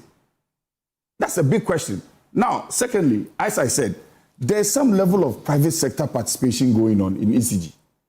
If those private sector participation objectives are kept, believe you me, what is happening at ECG? What's the level of private sector participation now? Now, we started something called the loss reduction program. He's saying, when he talks about 900 million. When I took over ECG's revenue was nowhere near even 900 million. I used to see on a monthly basis 600, 500, 700 million. Now, typical Ghanaian life, when your money starts going up, expectations are on you. I needed to control expectations to be able to run the company. Now, but everybody believes that so far as you are getting that whole 1.5 billion, you should bring the whole 1.5 billion to the cash water. Tell us about the private sector part. Okay, so now we had the loss reduction program, we had the whole digitization process, which has made collections very efficient. That my friend at TURC is talking about that. Oh, they are collecting better. Now the picture on collection is clear. There is no corner about it. Now, we started the metering. With metering, what we did with the private sector was that initially, on your budget, they'll tell you, you are buying 30,000 meters this month or 40,000 meters this month. What we changed it to was, no, every metering supplier or every metering company should have a factory in Ghana.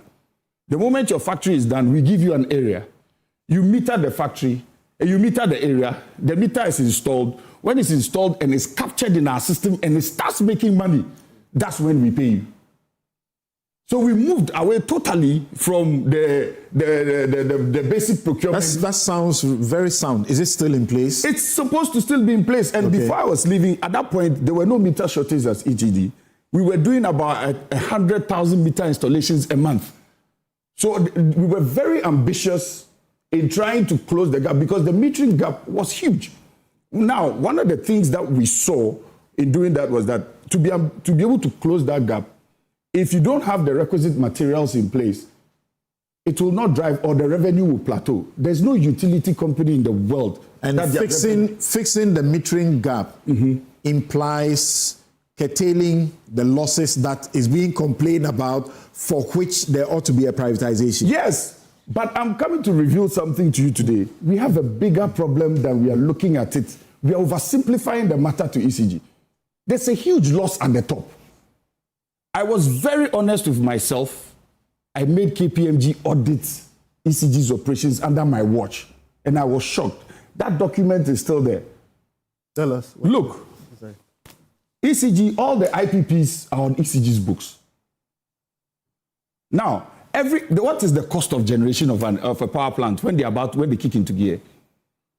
In the morning, when you wake up, there's an outlook of how much power you need. IPP is independent power producers. Yes. There's an outlook of how much power you need. Those who run the generators. There's an outlook of the amount of power that you need. Let's say you are told that you need about 2,500, maybe 1,800. I say this because we are saddling the total energy sector issue on ECG. That's what everybody knows. But ECG doesn't stretch through the whole Ghana. ECG stops at where? Kumasi. Middle belt. Middle belt. So make the point, yeah. So now, if you talk about the national outlook, ECG is a fraction of the national outlook. A bigger fraction. Yes, I agree. No, but you're big. I said a bigger fraction. Agreed. Move on. 20%. I said agreed. Move. The total consumption there. But now wait. ECG at peak, that I know now, needs about 2,700 megawatts. What's the total generation capacity of the country? Around 5,000. Around 5,000. How many of those IPPs are on ECG's books? All. And you are asking the company that uses... Confirm it. Yes. All the IPPs are on ECG's books. Sign the PPA. You are asking a company that is consuming 2.7 to pay a bill of 4K. 2,700. Okay. Interesting. Okay, I need to move on. Yeah. I need to move on. My point is this. Look, we need to get to a place of energy security before you even think about private sector participation of that kind, because of what we've seen in the past. Okay. So, Dr. Otu, just a minute for you to respond or say what you were trying to prompt me to say. Then I'll get my other guests to say something briefly about this, then we'll finish this discussion. Yes. So I think we should not mess up the issues. There's a policy framework that says that ECG and WBIC should declare all their collections to PRC, a cash waterfall mechanism. Now you collect 1.5 billion, write to the Ministry of Finance, and then after that, use your discretion to tell PRC, your regulator, that I collected 900 million. There's an issue of transparency here. Now, WBIC just asked a question that at peak capacity, we are getting about 2,700 megawatt. But then there's about 5,000 megawatt or so that ECG has to confront. But who sent those IPP contracts to PRC for? It is ECG that did it. Of course, that is also where you realize the collusion between the top level of the ECG officials, but also government officials. This guy, that's where the policy the collusion word, I think is no. So what he's forgetting is that Dr. Otu definitely knows what he's talking about. Let him finish. He knows what he's talking about. Yes, Dr. Otu, go on. Something. No, let him go. Collusion suggests no, it's okay. Let him speak. WBIC, before he left office, brought to PRC a solar contract, a contract to generate solar power, IPP contract, which was single source. When in fact, government had made a law in parliament that all solar renewable energy sources must be done competitively. Why did he bring a single source to? And why did he bring a single source to PRC for approval? Okay. And when PRC rejected, you have government officials call. So let's move away from any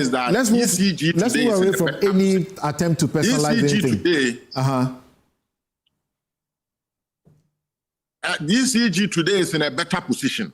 This was a company collecting 900 million. This is a company that today collects 2.1 billion. This is a company that covers just about half of Ghana, the landmass of Ghana. But together with NETCO, we have managed to extend electricity to nearly 90% of our people. Samson, I want all those pushing for privatization of Ecg to go to Uganda, where for 20 years their electricity was concession to a private entity. After 20 years today, just about 30% of Ugandans have electricity.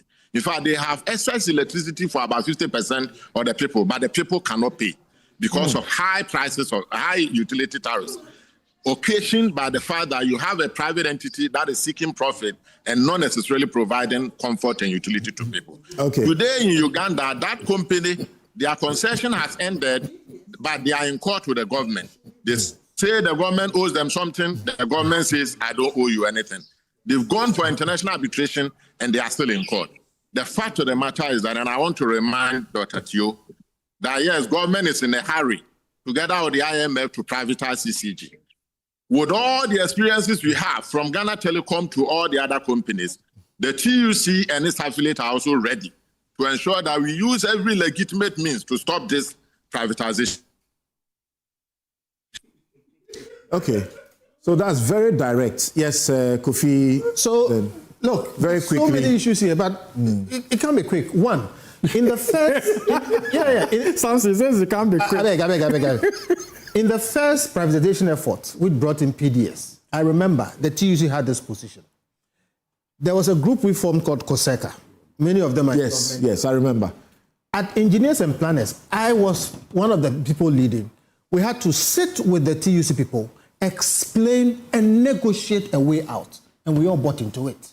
Okay? Long story. Point is, Dubik is right when he says that we know what the problems are and we can solve it if we want to. But we have consistently shown that we don't have the leadership to do it. But you could clearly see how he was attacking me because you commit to fix the problem. You are always attacked. You are sidetracked. Okay, sorry. Go ahead. Most of ECG's problems are in what we call the last mile. Okay? Now, that is where a lot of the money too is. A lot of people are making their money there. A lot of the problems are coming from there.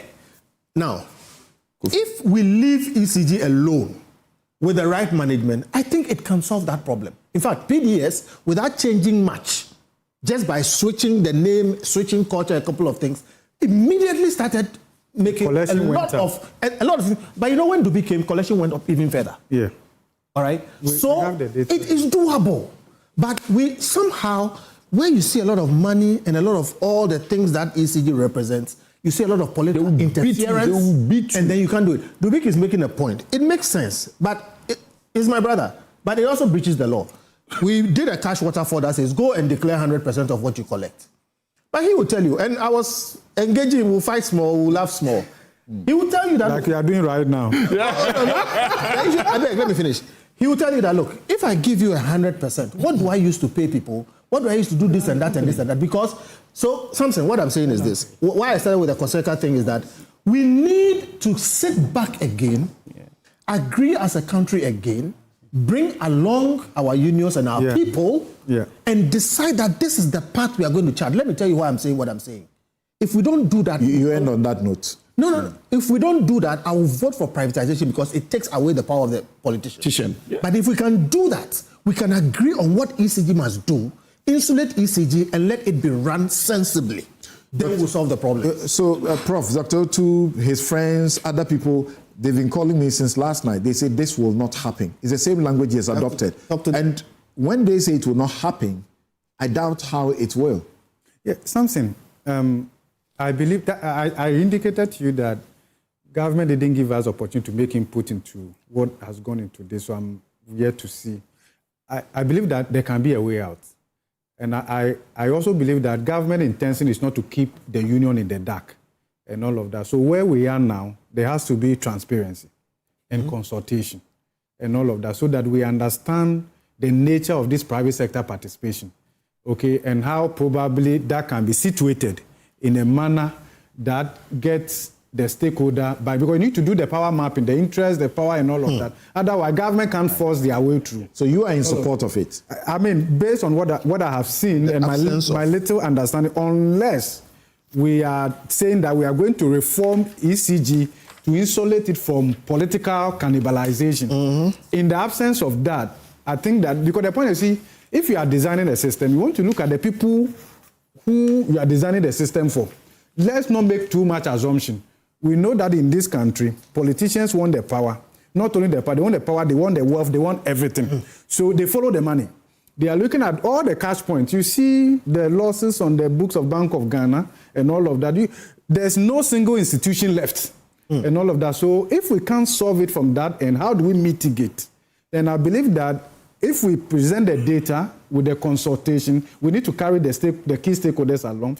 And I believe that to the extent that we want this again to be owned by Ghanaians, if we are talking about private sector participation, we are talking about tier 2 and the rest of them, I think to that extent and all of that, we may be able to perhaps limit some of the losses. Some Ghanaians tried, there was an issue now, they are getting arrested all over the place. So why will any Ghanaian be interested in getting into a situation where they are most likely to be arrested, later? I'm talking about PDS.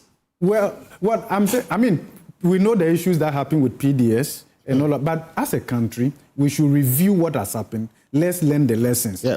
So we are looking for something has to be done. Under this current arrangement, look, and something, whether we like it or not, this cash waterfall mechanism and all that have been brought to the public domain also because of the IMF program. Absence of IMF program, we are not transparent. It becomes this and that and all of that. And that is why I'm a bit happy government signed up for the PCI, because we are not transparent. In fact, look, last year, when Bank of Ghana was doing intervention, they said they were not. The president met the media and said that they were curtailing the intervention they were doing. When gold board operations was manifesting in losses on the books of Bank of Ghana issued a statement and said those losses are speculative and all of that. So the point, transparency, integrity. I mean, these things, it's like it's not in our DNA. Communication. Without that extent, look, part of why government even went for this PCI. It's also the concerns of investors, okay? Because things look too good, too sudden, and they're asking, is it good as it looks? I hope you understand. Yeah. That's the question you meet at the corridors of trust. Stakeholders. Is it good as it looks? If that is the concern, you don't exit immediately.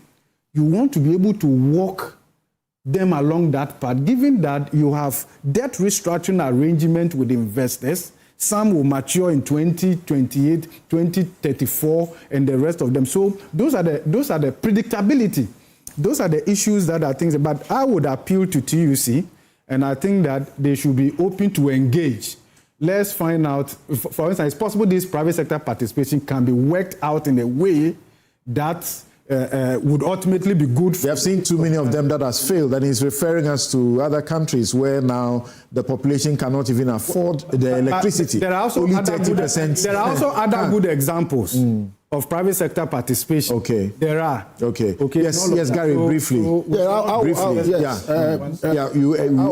will just go for broad stakeholder consultation.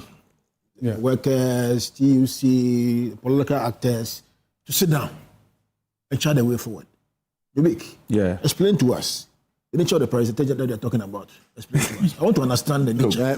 About the collection. He's done what he had to do already. We are coming to... let me just add one thing. The biggest question you ask yourself is, what's the biggest asset of a utility? What would you say it is? Biggest asset of a utility? Yeah, of a utility company. In which sector?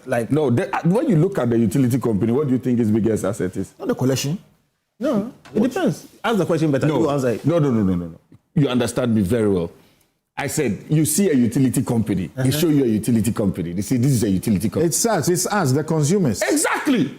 Oh, what are you selling the consumers? You know power? No. Your asset is what you're selling. No. So listen to my point very well before you conclude. So finish. If you know that the customer is your biggest asset, how many customers do you have? In Ghana? Yes. Everybody. No. Actual and potential. Actual and potential. On the books of ECG, what is the customer number on the books of ECG? This place you have gone. No, I'm coming. Relax. You're asking. So be speaking to us rather than asking us. So you have the answers and you're asking questions. The biggest point is this. If you are saying you are privatizing the last mile, who are you talking to? We don't know the full customer numbers. We started the KYC. I don't know if they are done with the KYC. Because if you don't know the customers within the area you are dealing with, basically it could look like a create, loot and share. Because in your mind, you don't know the people that are consuming. So you think that there's a certain loss that is fictitious. It doesn't exist. But you have to put boots. I think this whole PSP thing, we just need to take, as they said, a broad stakeholder consultation. Let's take a closer look. But you cannot also do a PSP without an independent market operator. Thank you, Theo. So, Gary, he has spoken about collusion. He just spoke about create, loot, and share. Which one is harsher? Thank you. Thank you. Yes. With the word collusion. With the word collusion. It has criminal connotations. Create, loot, and share is clearer than collusion. Yes.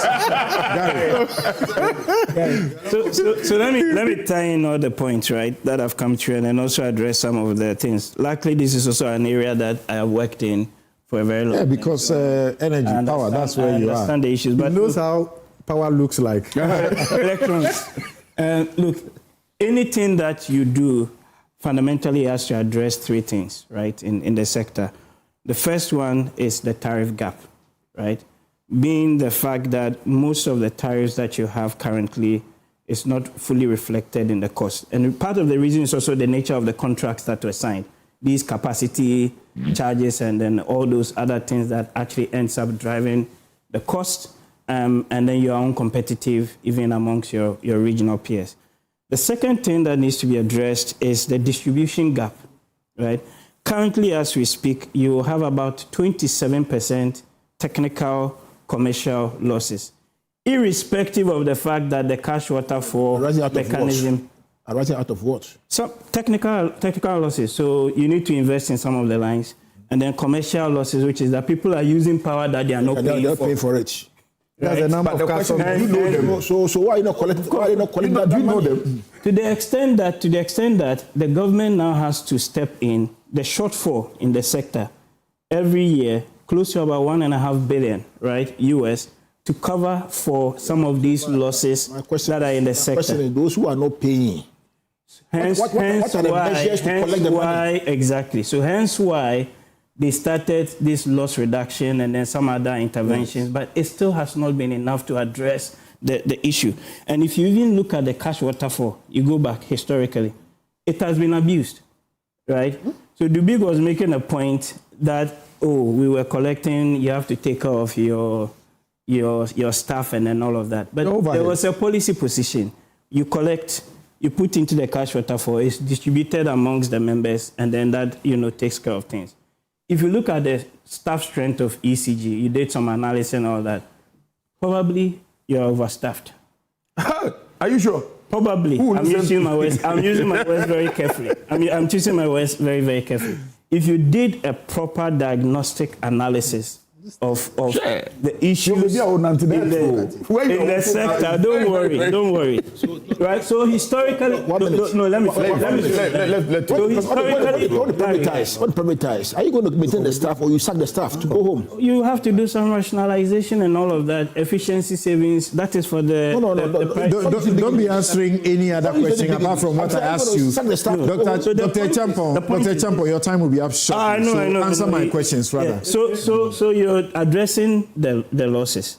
But the thing is that even when the revenues went up, so Dubik was saying the revenues went up from around 800 or so to... The reason is that the tariffs were also increased. No. In nominal terms. No. And then number two, the exchange rate adjustment. I still stand by the fact that the exchange rate.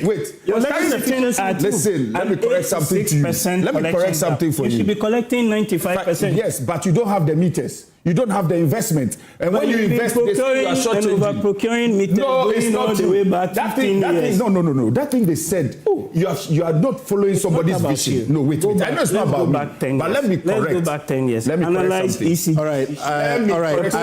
I suppose. Allow me. You realize the insider, the corruption issues that has been happening. Don't let me. Are you aware? Gentlemen. There are no meters now. Are you aware? Gentlemen, I'm not aware. You're not aware. Gentlemen, gentlemen. The point is this. Gary, please allow the point is this. Till the next 2 minutes, we have to wrap up. If you are collecting 86% of what you are meant to be collecting, if you take every 100 cedis, the benchmark is that you should be collecting around 95, 96. That has never happened. And it has never happened. The now best you're doing was done about under the 86%. Listen to him. He said the best happened under the week. But also you did an adjustment. No, I'm not taking that away from him. What I'm saying is that you have to isolate. I'm sorry, but we have to isolate the price effect as a result of the adjustment. So you need and work out in real terms. No, you're right. Please stop interrupting. It's not theory. No, it's not theory. Yes. I'm not taking any shine away from him. What I am saying is that even under the loss reduction program and all the things that we see we'll be doing, if you look at the numbers, the losses have been going up. It will go up because it has been going up over the last 10 years. So let me tell you why it is going up. Making losses, right? So let me explain you why. So it will go up because if your meters are 10 years old and they are not reading well, yes, your meters are 10 years old. When you shoot a new tariff, and it will not read the new tariff. At the same time, No, bro. Calm down. No, they are not over procuring. Right now, they have a shortage. Check with them. Under the loss reduction program, I told you. Let's not do historical. We've come so. Let's not practice mediocrity. Listen. What you are doing is intellectual dishonesty. Wait. No. Look, I'm saying do the analysis. You have a system. You are holding an analysis which is totally different from operations. I am coming from an operational standpoint, and if I get your guidance, if I get your guidance, if I get your guidance or I get the assistance of theorists in operations, we will fix this problem. And let me tell you one thing. I just told you something that we need an independent market operator. Yes. All right. The amount of energy we lose at the top. I'm sorry, but we have to make time to canvas the other issues. But this all time will allow us. Thank you, gentlemen. I'm sorry, but this all time will allow us for this session of the discussion. And one session on ECG. Sorry. We have been discussing this in the last 1 hour 30 something minutes. This is Newsfile, it's your most authoritative news analysis platform. And here on Newsfile, we put Ghana first. Of course, there's the question about the nationalization of our mineral resources that we'll have to deal with. There is also the matter of Dr. Bawumia raising concerns about free speech that is under siege. We will try to find out if it's just reckless speech that is being criminalized and if that is also allowed in a democracy. And we'll share with you data that you may not have paid attention, but the situation is quite disturbing. In the last less than how many months of this government being in power, the use of the fear and alarm law has been used against over 16 people compared to what you had in Akufo-Addo's 8 years. Less than a dozen people came under it. Okay, so we take a break and return to look at the other issues. Dubik will take leave of us.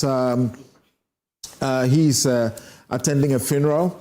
The thing that many of my friends accuse me, unfortunately, I can't do anything about it on a Saturday morning. Otherwise, I will never be able to host a show. Every Saturday, there's a funeral that I must attend. Yes. As for the wedding, some of them I try to make it. In fact, I try to go to Kumasi for some of the funerals. I fly. You know, the funerals sometimes will travel late in the afternoon, so I'm able to catch up. Briefly. If you take you close to 10 hours. If you wait for elections, you have elections. If you wait for elections, you have lost the elections. You see. Right. Once more. Yeah. So on that note, I just want to say very sorry, sincere condolences to my friend Emmanuel Kenny of Fluke Pharma, the CEO. You lost your mom, Florence. We see Kenny, who will be who will pay our last respect to on the 13th of June at the Page Event Center at Sakaman. It's supposed to be a private burial. We'll be right back.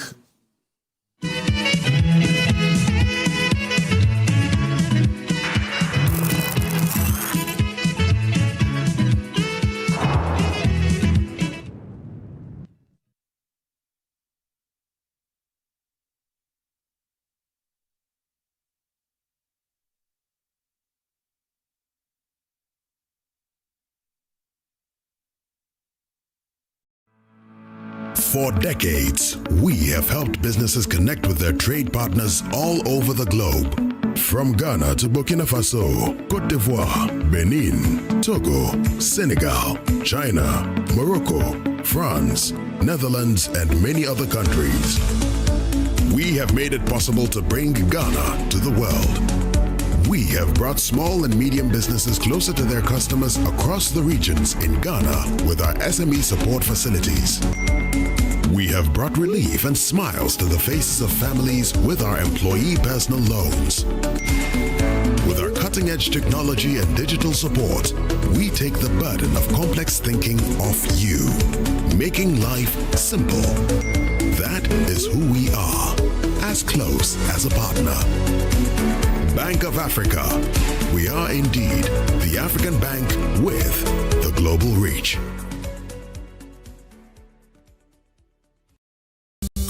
Did you know that Ghana's Children's Act Section 91 clearly says, no person shall engage a child in exploitative labor? That means children must not be made to do work that deprives them of their education, health, or development. Hazardous work? That is not allowed. Working in stone quarries, carrying heavy loads as kayaye, hawking on busy streets in the scorching sun, being used as domestic servants in homes, or diving into dangerous waters to untangle nets, rowing canoes for hours under the hot sun, and working all day without food or rest.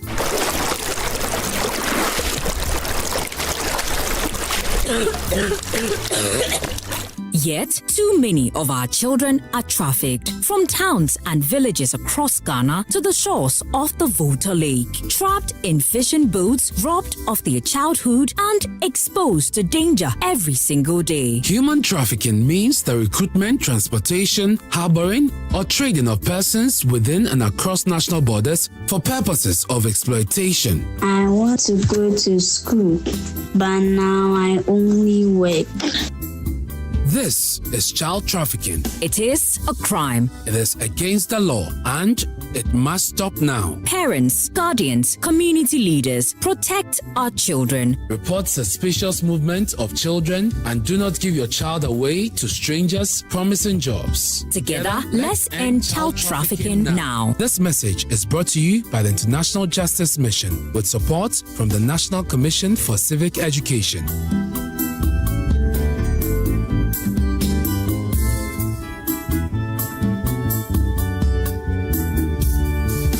1924 was never just a year, but the beginning of every step with you. What if life wasn't just about the big milestones, but every small, beautiful beginning? A first job, a first risk taken, with someone walking alongside. What if protection felt like comfort, like a shared umbrella in a sudden storm? What if your business kept moving, rain or shine? What if healthcare came with hope and every heartbeat had a backup plan? What if retirement was a reward with time, freedom, and laughter under trees?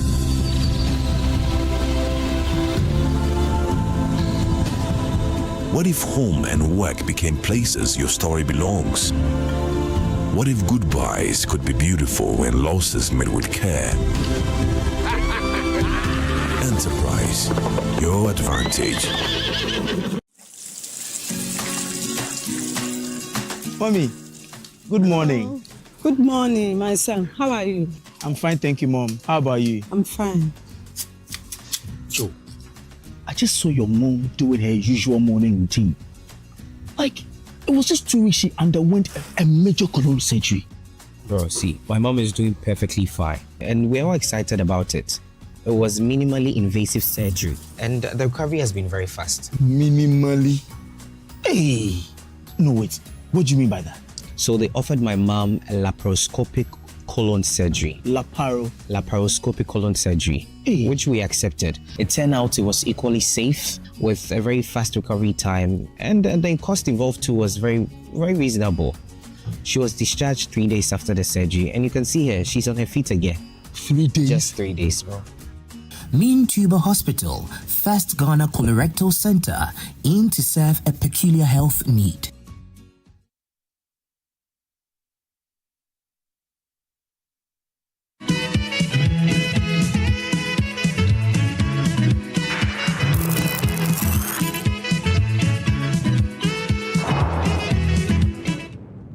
The operations of goldfields in Takwa exemplify very, very glaringly the enduring consequences of extractive concession arrangements that overwhelmingly favor foreign investor corporations at the expense of host communities and the national economy.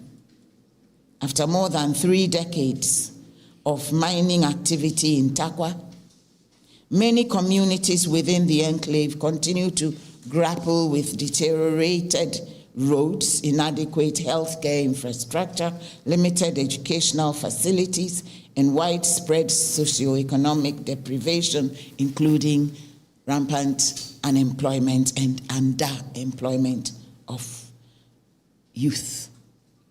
While local residents bear the severe environmental and social costs associated with large-scale mining, the overwhelming economic benefits are exported abroad, enriching foreign economies while leaving the host communities marginalized and environmentally burdened. In fact, to say environmentally burdened is just saying it mildly, environmentally destroyed. As Goldfields' current mining lease approaches expiration in April 2027, Ghana is presented then with a rare and historic opportunity to reclaim effective ownership and strategic control of the Takwa mine at a time when global gold prices remain exceptionally high. Not just beat these people to the game if we don't own our natural resources, and that they will not develop our country for us. In fact, that is not their intention. Merely making profit is what they come for. And so, ladies and gentlemen, we are saying that there's a need for a new paradigm way beyond what we have known over the years. But we should look at their capabilities and also their ability to absorb all that is being given to them. We do not want to break them, because once somebody can manage 3, you end up giving 7 in addition 10, and the person will falter. And we end up blaming those individuals that, oh, we gave it to them and they could not do it, and we now be running back. Why don't we build the capacity of others? There are other individuals in this country who have mined or been mine contractors for all of these years. Can the state also take a conscious effort at trying to help these companies also then to be able to manage and operationalize some of these mines that we do have, rather than over-concentrating them? In rock sources are there, the Azuma resources are there.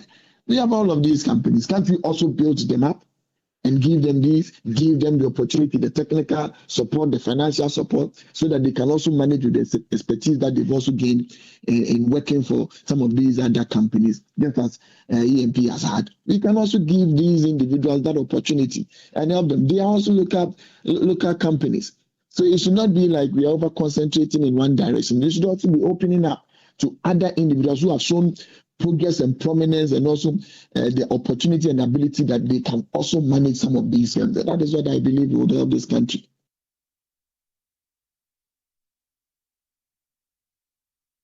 So we have to ask the question if the IEA is right, but certainly the Ghana Chamber of Mines thinks differently, that the IEA should not be going where it is heading.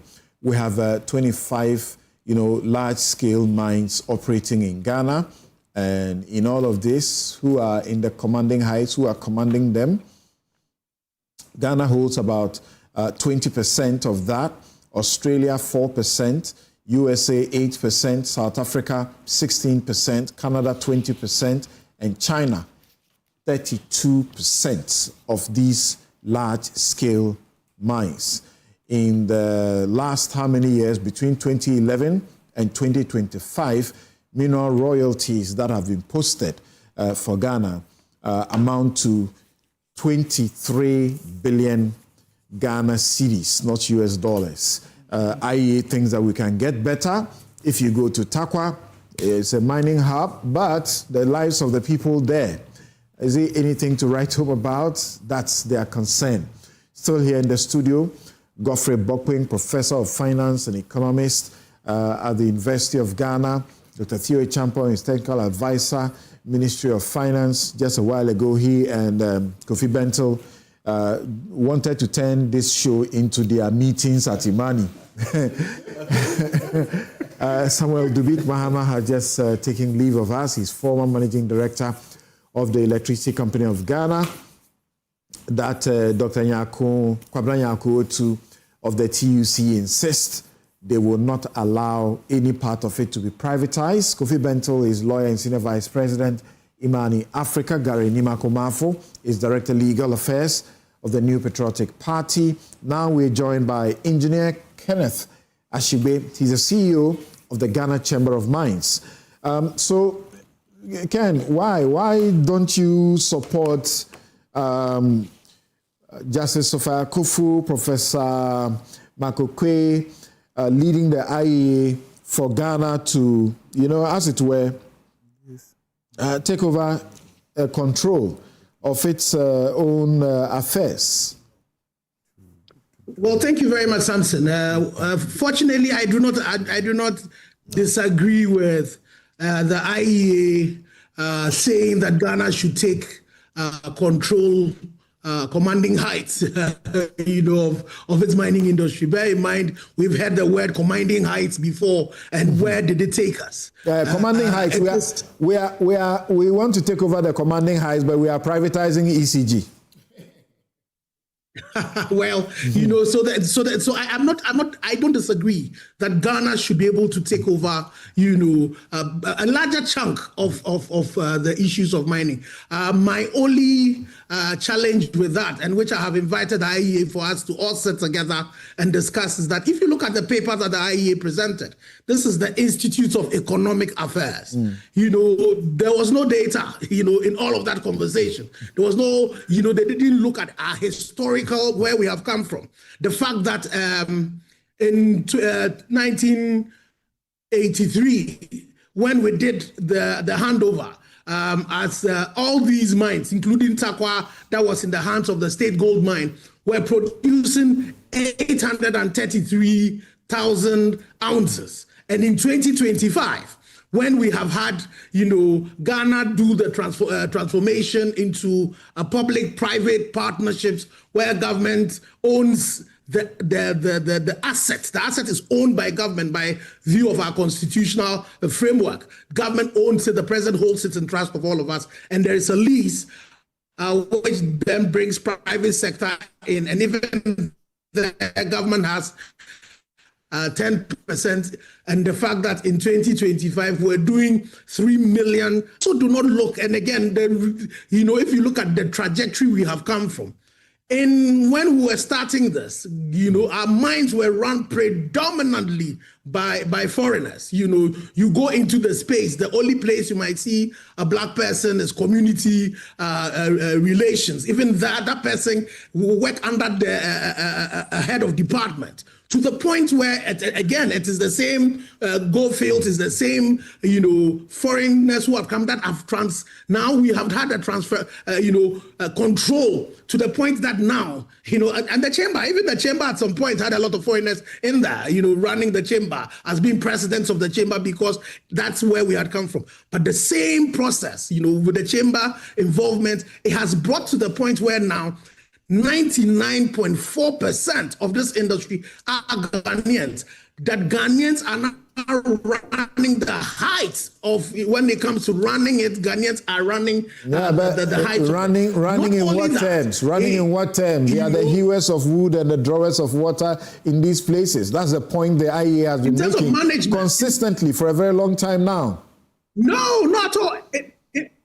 No, again, matter that goes into it. Those who are heading the managing director, so you can talk about the Sampobis, you can talk about the Elliots, you can talk about the Dankwas, you know, in all of this, they are the ones running it. And the interesting thing is that in that process, not only have we now running the Ghanaian mines, you have Ghanaians going out into other jurisdictions, expatriating and running projects outside. Then also is the fact that it is through the same process. And you've had, you know, the likes of Goldfields, you know, bring in Ghanaians to come and participate. So you have had the Robadex, you have had the Rockshores, you have had the EMPs and other local contractors. Initially, when they were starting, the challenges were that, you know, they did not have all the capacity, technical, financial, and they were getting into joint ventureships. But now you're having situations where Ghanaians now are running these contracting firms, not only just doing that, now beginning to export them. You have the EMPs who go to Liberia and go and do projects in those places and all of that. That is Ghanaian participation in a gradual. And not only that, you also now have the point where you have Ghanaians running mines. So you have owning mines, not running, now owning mines.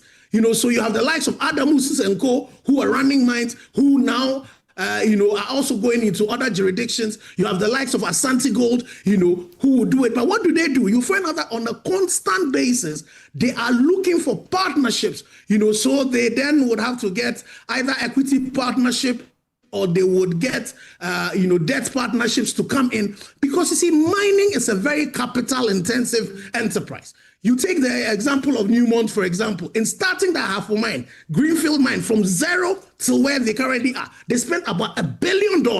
How many of our, our banks in Ghana can even raise that, even if we decided to go look for debt equity? And so you need to allow the system to evolve, where Ghanaians get in there and participating. Now we have evolve how? IEA is saying that we have over 30 mining leases that are nearing expiration, and that we should take advantage of this situation, not to be renewing the leases for them, and to now reset and take over. Happening, you know, and so the point is, I'm saying that now Azuma has, a project that they are going to do. We know they've gone out, they've looked for money, funding from outside. Let's see how they run it. There's demand that is also taking place. But you see, again, one of the things, Samson, you're a lawyer, you know this better than I would do, that when you go to the Minerals and Mining Act, Act 703, Section 44, one will tell you about the fact that the owner of the person who has been given the lease may apply. But when you go to 43, it says that if the person has materially met all the conditions of the lease, the minister shall renew. That should be applicable to us. So, again, if you allow me, Samson, so in the bit gradually has been increasing its participation in the, the mining endeavor. So this is the time where, as you even mix, because you see, one of the things you would need, even for local and international investors, is the sanctity of your laws. It's also the security of tenure, the predictability of your regulations and your laws. So you cannot, when you have done the law and you've attracted investors in, now begin to change them along the way. And that's a major risk. Okay. Not only for the international investor, but even the local investor. We know. Okay, hold on. Our position is the things that we've been pushing. Hold on there. So as we clearly can understand, Ken, yes, allow a certain natural phasing out of sorts of the multinationals. Sort of don't be this deliberately aggressive to want to sort of push them out. But the IEA says this is once in a generation opportunity. They've been complaining for a long time now that the manner in which how we sign these leases, they were so lopsided, we were disadvantaged, we have all been complaining about them. And now almost over 30 of them are getting expired, and we have the opportunity to renew or not renew for these same, multinationals. I don't know where you sit. Yes, Prof. Interesting. Well,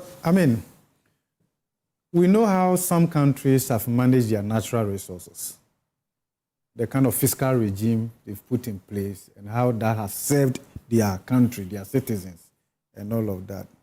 There is also no doubt that Ghana has not benefited optimally from its natural resources. There is no doubt. In fact, if you look at what we get relative to the industry, probably ours is one of the lowest among more resource intensive countries and all of that. And I'm happy that Dr. Teo is also here and all of that. So, and if you follow the narrative, something, as you rightly said, we have blamed a lot of these things on the kind of contracts that we have signed, lease arrangement that we have, and they are binding. So, to the extent that these leases are now nearing expiration, then perhaps we should not throw away totally what the IEA is saying. We have an opportunity. What do we do with this opportunity? Do we take another look? Do we renew with improved terms? Of course. Yes, and all of that. I believe that IEA is open in that direction as well. But whether we like it or not, we have not been totally happy with the fiscal regime and what we are getting from that. And look, not to be a bit emotional about it. Look, I believe that many of us, we have visited some of these mining communities. Yeah. Goodness. I don't know. It's as though God made a mistake. Yeah. By depositing this. Those communities, but I'm also looking at it that, yes, whilst this conversation is very important, how much can we get if we continue to just export? Do you blame the multinationals that you gave those mines to, that you are taking royalties from, for the circumstances of those communities? Well, you can't isolate those companies. Even if it wasn't their fault when it comes to corporate social responsibility, when it comes to so many, there are different dimensions. Yes, beyond corporate social responsibility, they are not mining for free, for crying out loud. They are paying you money. You are supposed to use that money for something. If you are not doing it, why do we end up blaming that it is? Yeah. And what's the guarantee that if you give it to a Ghanaian, the circumstance will change? I'll come to that. Because we know how we do things and all of that. So I'm not too sure, but let's also not discount where the IEA is coming from, that we have an opportunity, right? We have complained about this one too many. We have an opportunity. We can look at it. We can look at the terms and all of that, with some level of transparency, and see whether we can get a fair share of that deposit. So your emphasis is how to now couch the terms. Yes. Because as we understand, IEA was unhappy about the lithium mine, terms, because they said it was colonial era, same terms, and that we could do better than that. So that's what we should be looking at, rather than sort of indigenization. Yeah.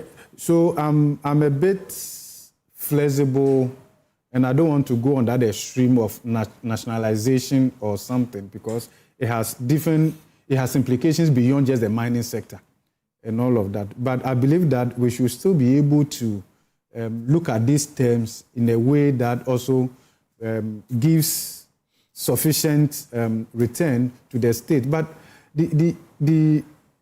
I hope we are not missing the point, because there's a limit to how much you can gain if you were exporting raw gold or raw commodities. Why are we not looking at the value chain and process more and all of that? Because without that, there's certainly we cannot get all the benefit that one would see happening, or one would have seen happening in other countries. So I think that I understand it to mean that the IEA is saying that, look, we have an opportunity to reflect deeply over these things. But the other issue also is whether Ghanaians really have all that it takes to be able to mine the gold for the state to get the kind of tax revenue that we have gotten also over the years. And whether we can do this and also continue to assure investors, because it's not just the mining sector. We need, our savings level is very low. Our capital formation is very low. So we need that external capital to be able to take advantage of the opportunities that we have. So I think we need to perhaps manage this quite carefully, because it's not just the mining sector, it has implications for so many other. I can understand the call for more indigenous participation, but I think under the current framework, if we are able to operationalize all the local content within the fiscal regime, we will be making a lot of progress, much more than what we have now. But what the IEA is saying, how different is it from government's new policy that we have become aware of? And the new policy is what is leading to the EMPs, the Prestia Bogoso gold mines taking over by, is it Heath Gold Fields, also belonging to Ghanaians and all of that. That's what is going on.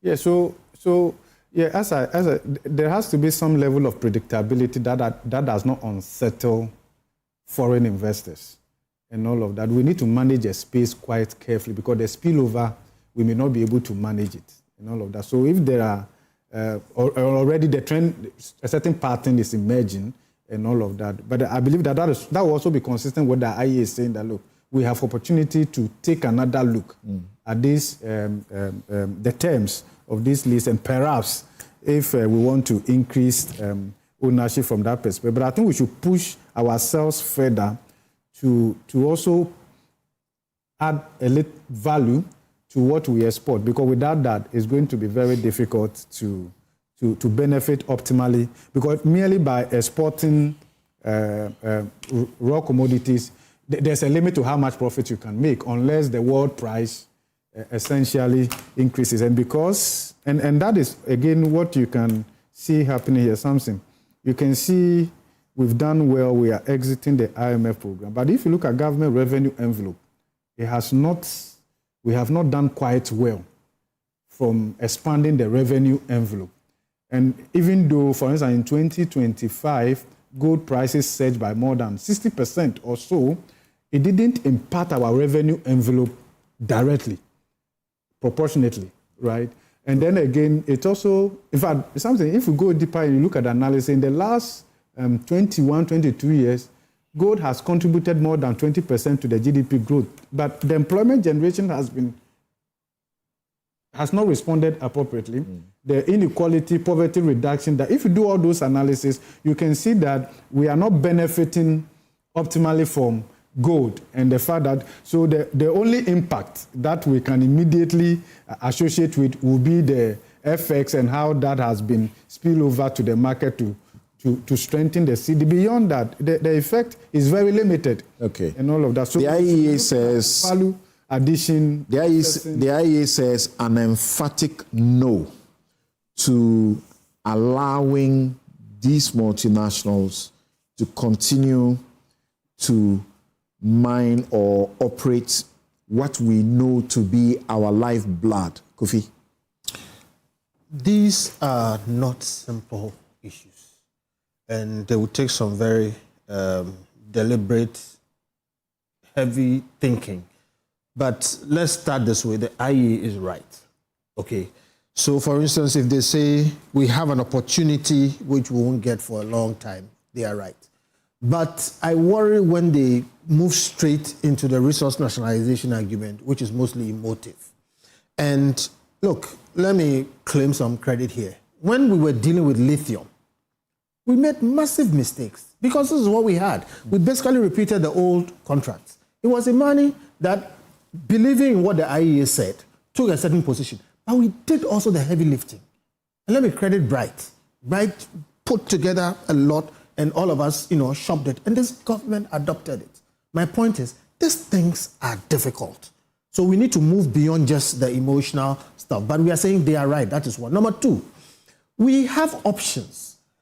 One of the things we need to know as a country is that when you take one option, there's an opportunity cost. So the opportunity cost we have seen, and that's why I talked about the lithium, that we've looked at some of these things, is this. We as a country must be prepared to go without foreign investment in mining, and to that extent, therefore, to reduce what we're going to get out of mining if we will insist on some of the things that we are talking about. And when I say we have options, let me give you two. In Saudi Arabia, for instance, the people who drill the oil, they drill it as a service. The oil belongs to the state, and they are paid fees for drilling it. It's an option. We can use it. There's, cost and benefit to that. If you go to Australia, they mine, but you can't take the money out. You have to use it within the economy and find a way. In Ghana, we just ship the money out. Yeah. We can do that. But there are costs to these things. Now, we have to understand something. We have limited capability in terms of technology and all the things that are required, including financing, to handle our own mines. We haven't solved that problem yet. To date, there are few people in this country, you can count them. I thought our problem now would only be about money. Because when it comes to, a main problem is... We understand that Ghanaians are in charge. A main problem is money, but it's not just money. Okay? It is expertise and the whole value chain. Like it's talking, we have, I know because I've been looking at this for a while. We have tried gold refining in this country. In the last 30 years, many times, I actually entered a gold refinery and put my hands in the gold. It was run by a South African guy. It collapsed. And we've gone back and forth, and I'm like, why can't we handle this thing?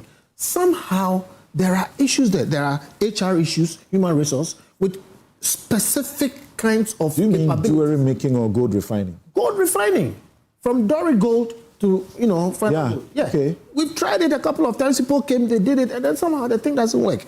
I think we are beginning one now. I think the Gold Board has a setting. They showed us recently. Back to it, Right. We should keep trying till we fix it. But my point is, there's a whole long value chain, and technology is changing, and also we should keep working at it. But the point we have to make is that wishing, hoping, wanting is not enough. That is where Ken Ashigbe is coming in and say, we can't just throw these people away. We have to do some sort of collaboration and figure out how we are going ahead. But this one thing that we need to know is we need to review all the contracts now. At the time we were signing them, we were on a weaker foot. Okay, we are not on the same weaker foot. Today, we've developed people like Ibrahim Mahama, who have shown that at least in a certain section of the value chain, they are competent. We have built in this country someone like Sam Jonah, trained in this country, born here, run Ashanti to a multinational. He's there. We have seen all kinds of people come up with the finances that, if put together, could do something. Look, we should be careful how we treat our industrialists who have a big appetite for investment. Okay? Somebody will tell you that there is no fortune without a crime attached to it. I'm making a technical point. I want to see, for instance, if Ibrahim goes into Damai, I'm happy he's working with Sam Jonah. Okay? But Magdan is in salt mining. It's a form of mining. Okay? You have Jospon doing big business. Okay? You have the East Legon. You are mentioning examples, the politics will not allow them to do their business. That's the point I am making. To do their business quietly. The point I am making is Magdan is already suffering. The point I am making is that you should look at these people with a different set of eyes, because they are capable of doing things. That's why I started by saying that people believe that there's each political party and the businesses that grow with it. I'm making a point. The point is, on our these people, we should list, mobilize them there are some people in terms of what they are capable of doing, okay? And at least they have the appetite, they can tackle big business and help them. I don't see why Ibrahim should be doing this alone. It would be more comfortable if he has 2-3 other people there. So look, here's a general point. IEA is right, but the devil is in the detail. Clearly, what we should do is to renegotiate the contract and rewrite them, not with the weakness that we did in the first instances. You seem to have an emphasis on these partnerships and collaborations. And the last time Bryce Simmons was here, and he was stating the point that we don't seem to have the entities that have the mettle to take over the entire chain and do a good job yet. And people were trying to, crucify him. I was going there. So here's the thing. It is a fact that if you look at the value chain, we don't have everything. And this emotion, resource nationalization, has led us into trouble in the past. If you look at the history of mining in Ghana, there are the 3 Josephs. This started Ashanti, Obuasi Mine. Across the years, we start like this, we give it to Ghanaians, and then we sell off. We keep selling off, all the way to selling off the golden shares. So what Brian and Co. in the money we've done is that when we go this way, we are bound in the next 10 years to have the people we've given it to sell. So we should go slowly but surely.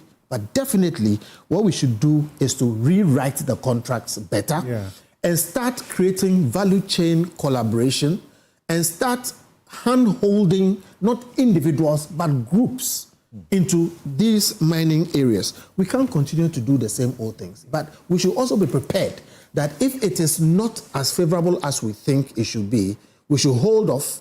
Okay, this haste to mine. I mean, they need the money tomorrow. Okay, will lead us into the same old problem. So, yes, you are right, but now let us get down to do the real heavy lifting. When the lithium issues came out and we did the work, the government adopted it. But the issue is that sometimes when you do these things, the investors who feel it is not favorable to them will go back. Okay, I think we should prepare to let some of them go back. Okay, and wait for the right ones to come. If we manage our economy better, if you take lithium, for instance, we didn't have that money. We were surviving. Take oil. We didn't have that money. We were surviving. We got oil. We signed weak contracts. Oil hasn't changed. And it's not like the mineral will perish anyway. It hasn't changed that. So we need more. We need to follow up on what IEA has said and more intellectual. Right. So, Gary, the Chamber of Mines says that the future of Ghana's mining industry must be guided by evidence, regulatory certainty, and constructive engagement, not emotionally driven prescription. I've heard Bokwin use emotion. I've heard, Kofi also use emotion about 3 times in his submission. Not emotionally driven prescriptions that could undermine investor confidence. How do we navigate the situation in such that we avoid undermining investor confidence, which was what Prof. Bokwin was concerned about? I agree with them. I agree with Prof. Bokwin and I agree with Kofi Bentel. You see, let's be very, very careful here. I don't think that we can say nationalization to mean the state itself coming in onto the space to do the mining itself. I don't think so. If that is so, they should tell us. Because you see, in Zimbabwe, Mugabe, around the year 2000, was nationalized all farmlands. Everything went down. That belongs to the white farmers. What did we see? What did we see? We saw a claw dip, in the industry.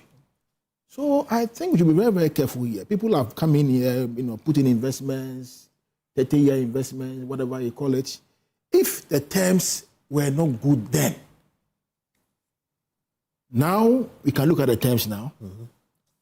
Renegotiate the terms, and then make sure that the terms are not favorable to the people of Ghana. I mean, why? It's business, it's investment. But to go and take over the entire mines, you say that the government is not entering to do the mining itself. That to me is a no-no. We've done that before. State government. Well, we just came from an argument right now from ECG. Now you say one private party in ECG. Now you say, okay, now let's also go and take the miners. I don't think so. I think if the terms were not good, we can look at the terms again, renegotiate the entire terms. I think what they're talking about is not exactly nationalization, it's about Ghanaian ownership. Ghanaian participation. And EMP had just shown us that evidence.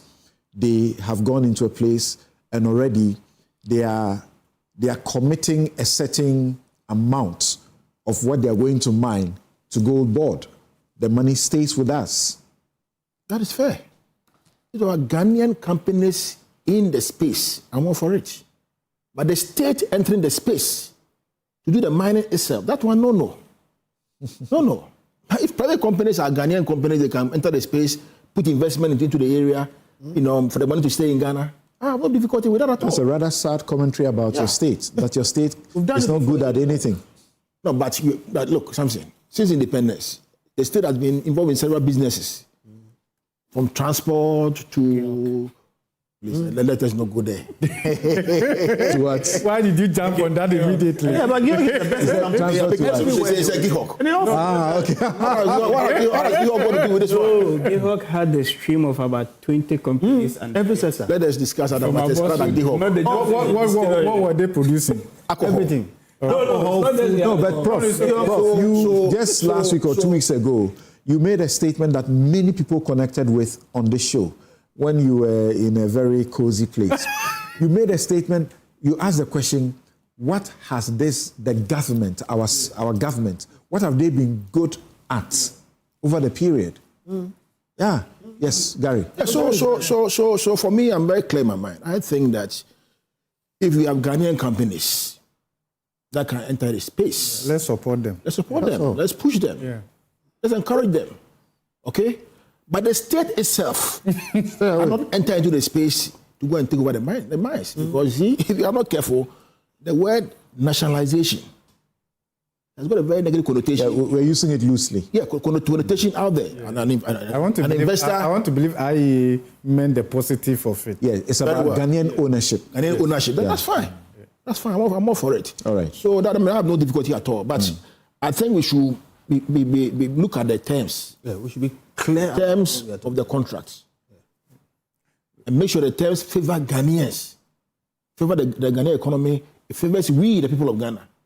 That to me, I think is the way to go. All right. But yes, the bigger issue, even in this, is to look at the small scale artisanal. Because in the last 10, 15 years, that's where the growth has come from largely. And the damage. That I'm saying. And also that is the side where we are not getting fiscal revenue. When it comes to the large scale, the multinationals, it's controlled. In fact, we've got a lot of the tax revenue. If you check our revenue envelope, you can trace it to these multinationals. Because they are more formalized. They are more formalized.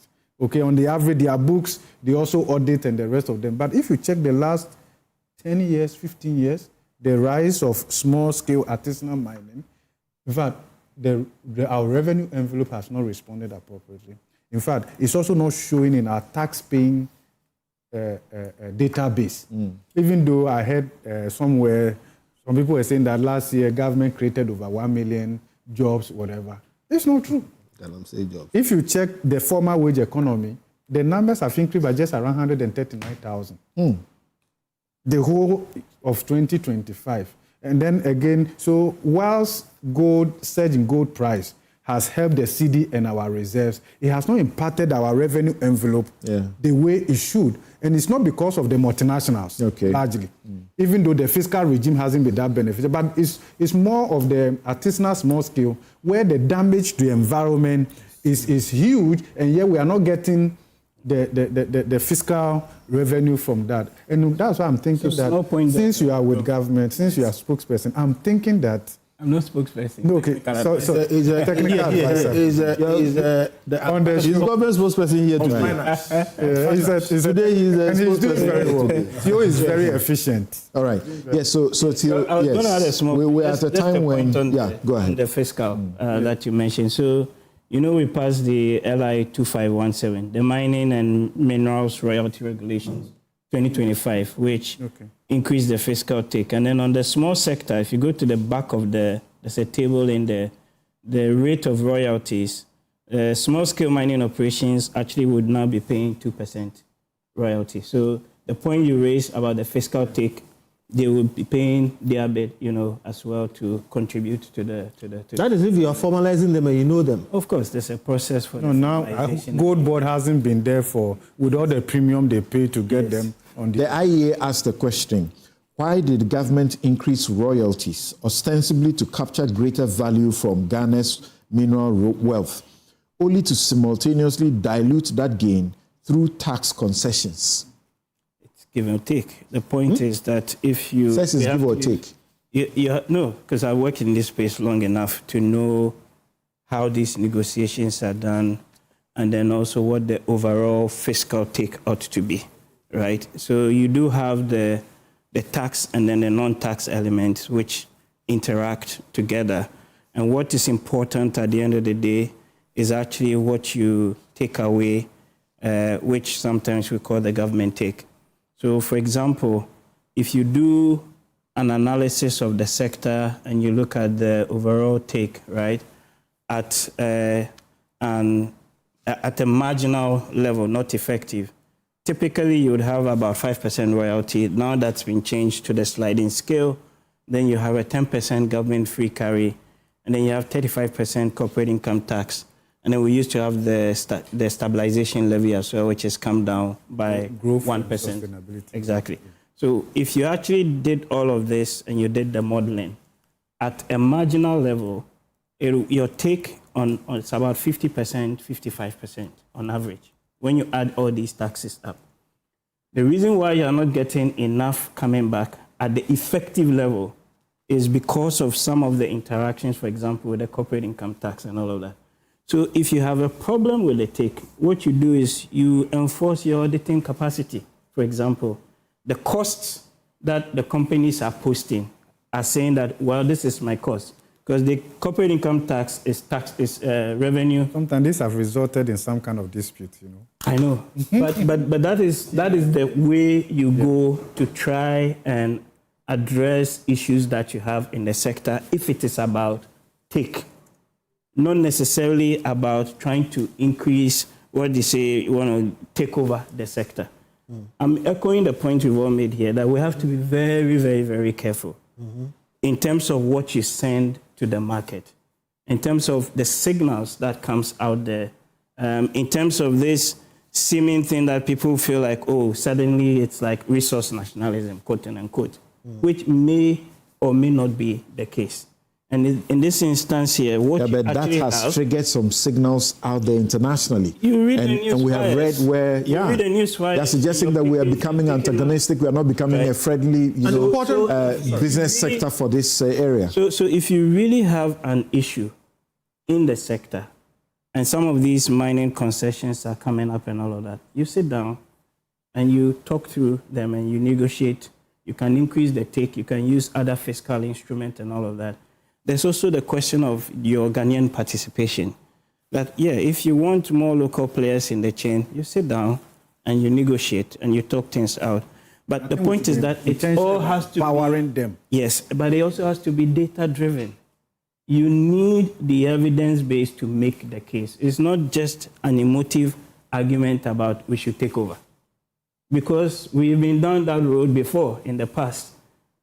We've been down that road in the 70s, in the 80s. We did not put the investments in, and the mines went down to the point that they even had to do retrenchment of some of the staff.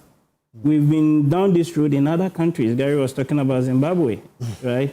Where today, as we speak, Zimbabwe, again, you can check this. Some of the mines, the farmlands, are being proposed to be returned back. Yes. to the. And the major issue. So the issue really is that, yes, you want to increase your take on the fiscal side. Yes, you want more Ghanaian participation in the sector. All right. Yes, you want more local content. That is fine. The form and the substance that comes, or which you use to do that, for me even matters more, right?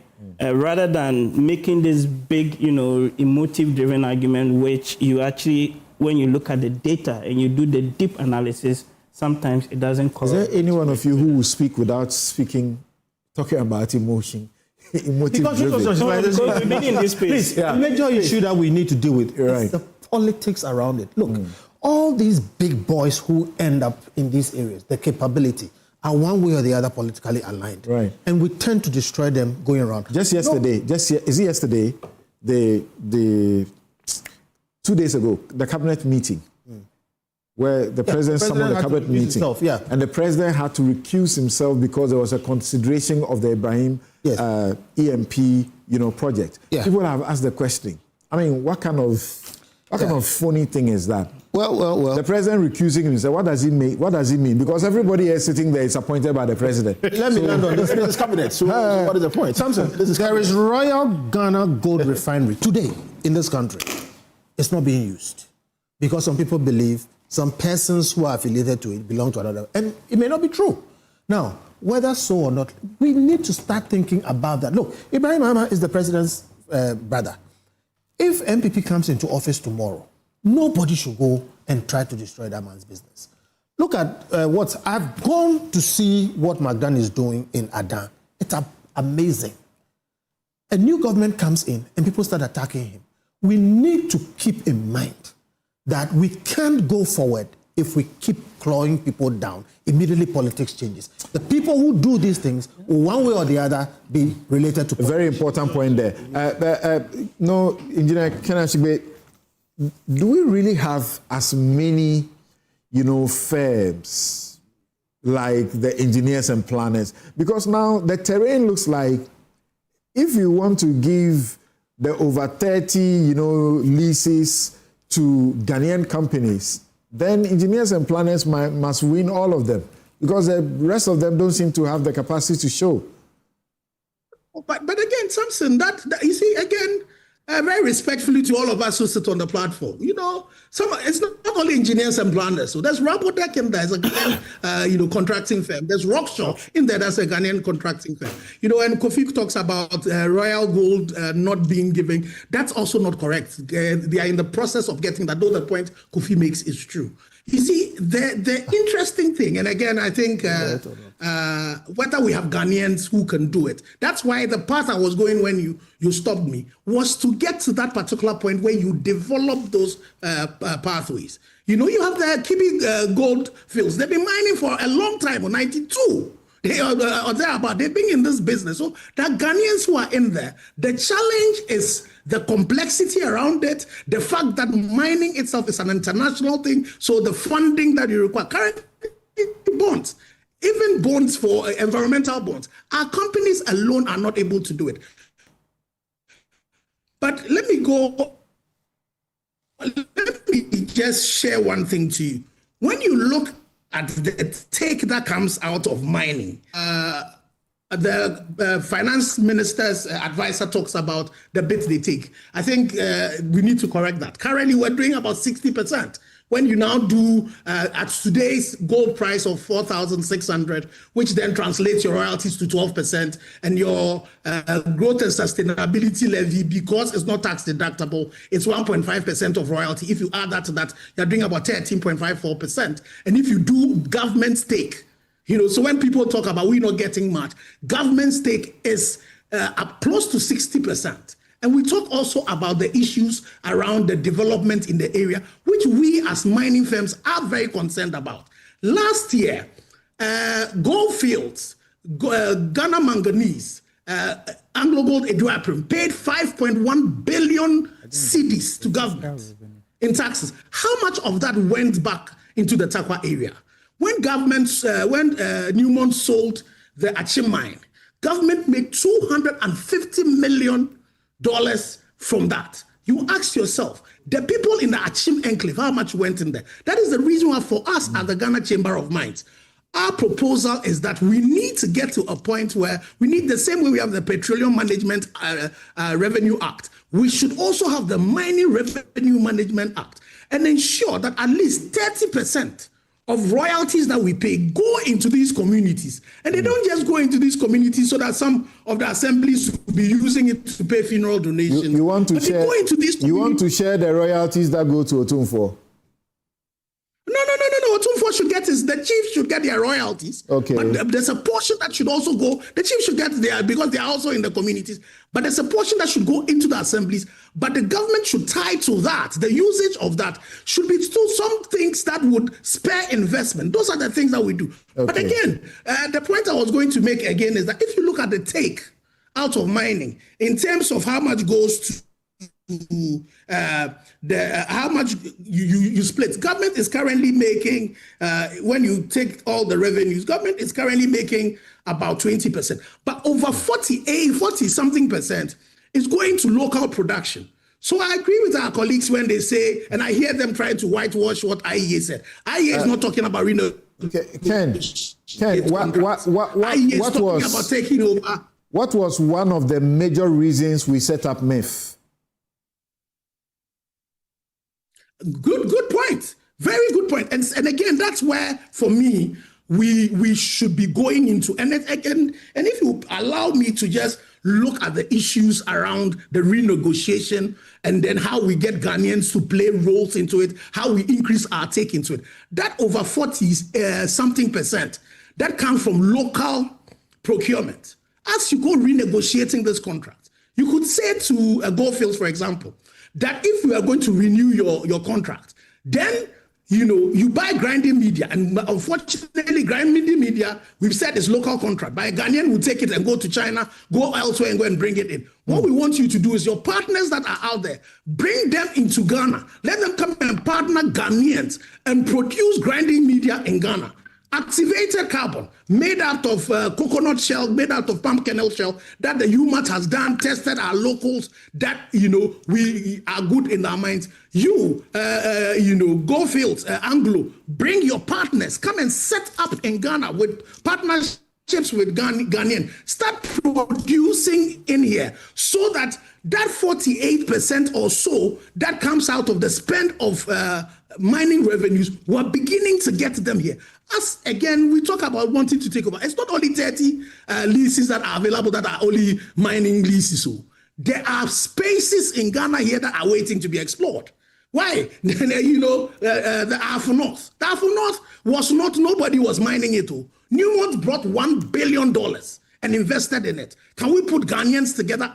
Can we also ask our pension funds? Most of these companies, the shareholders in them are pension funds.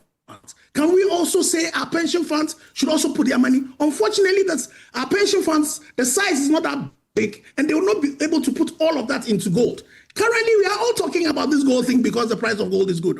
Bear in mind, it is a cycle. The same way we've had the peak going very high. When it drops, it would also drop like that again. So we need to find a way in which some of these things can be done, which would bring in, and I agree with the point of bringing Ghanaians together to be able to then get the muscle to be able to do it. But for me, I think that what we have to do is to move to the point where now we've been playing roles, contract mining, now some of us are getting into the big mining one. Let's grow that. And the partnerships gradually will become dominant. You go into a jurisdiction like Australia.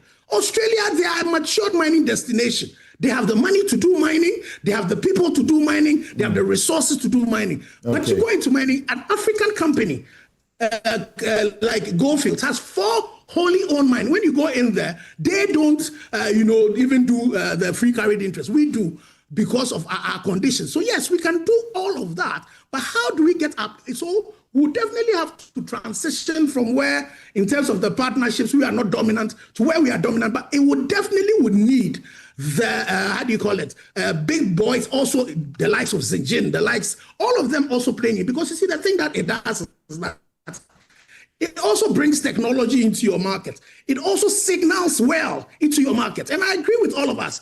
This thing that IEA is saying, even the telecom industry, an industry where it also needs a lot of investment and all of that, who is going to bring his money into your market? And then when it comes to the time where you have to renew the contract, when your contract, your law says that the minister shall, then because of, something that we're saying, then we decide that we're not going to do it. So yes, Ghanaians should take a lot more out of this mining. There are various opportunities that are left for us to be able to do that. Okay. Let's see how we are doing all of that. All right.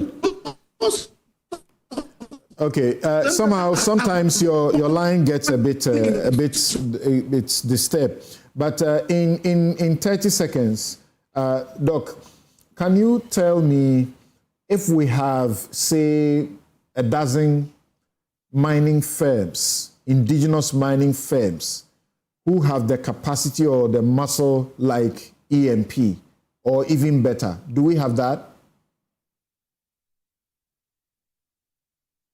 look, as I told you, you have Rockshore, you have Rabodeck and things that are in the contracting firms.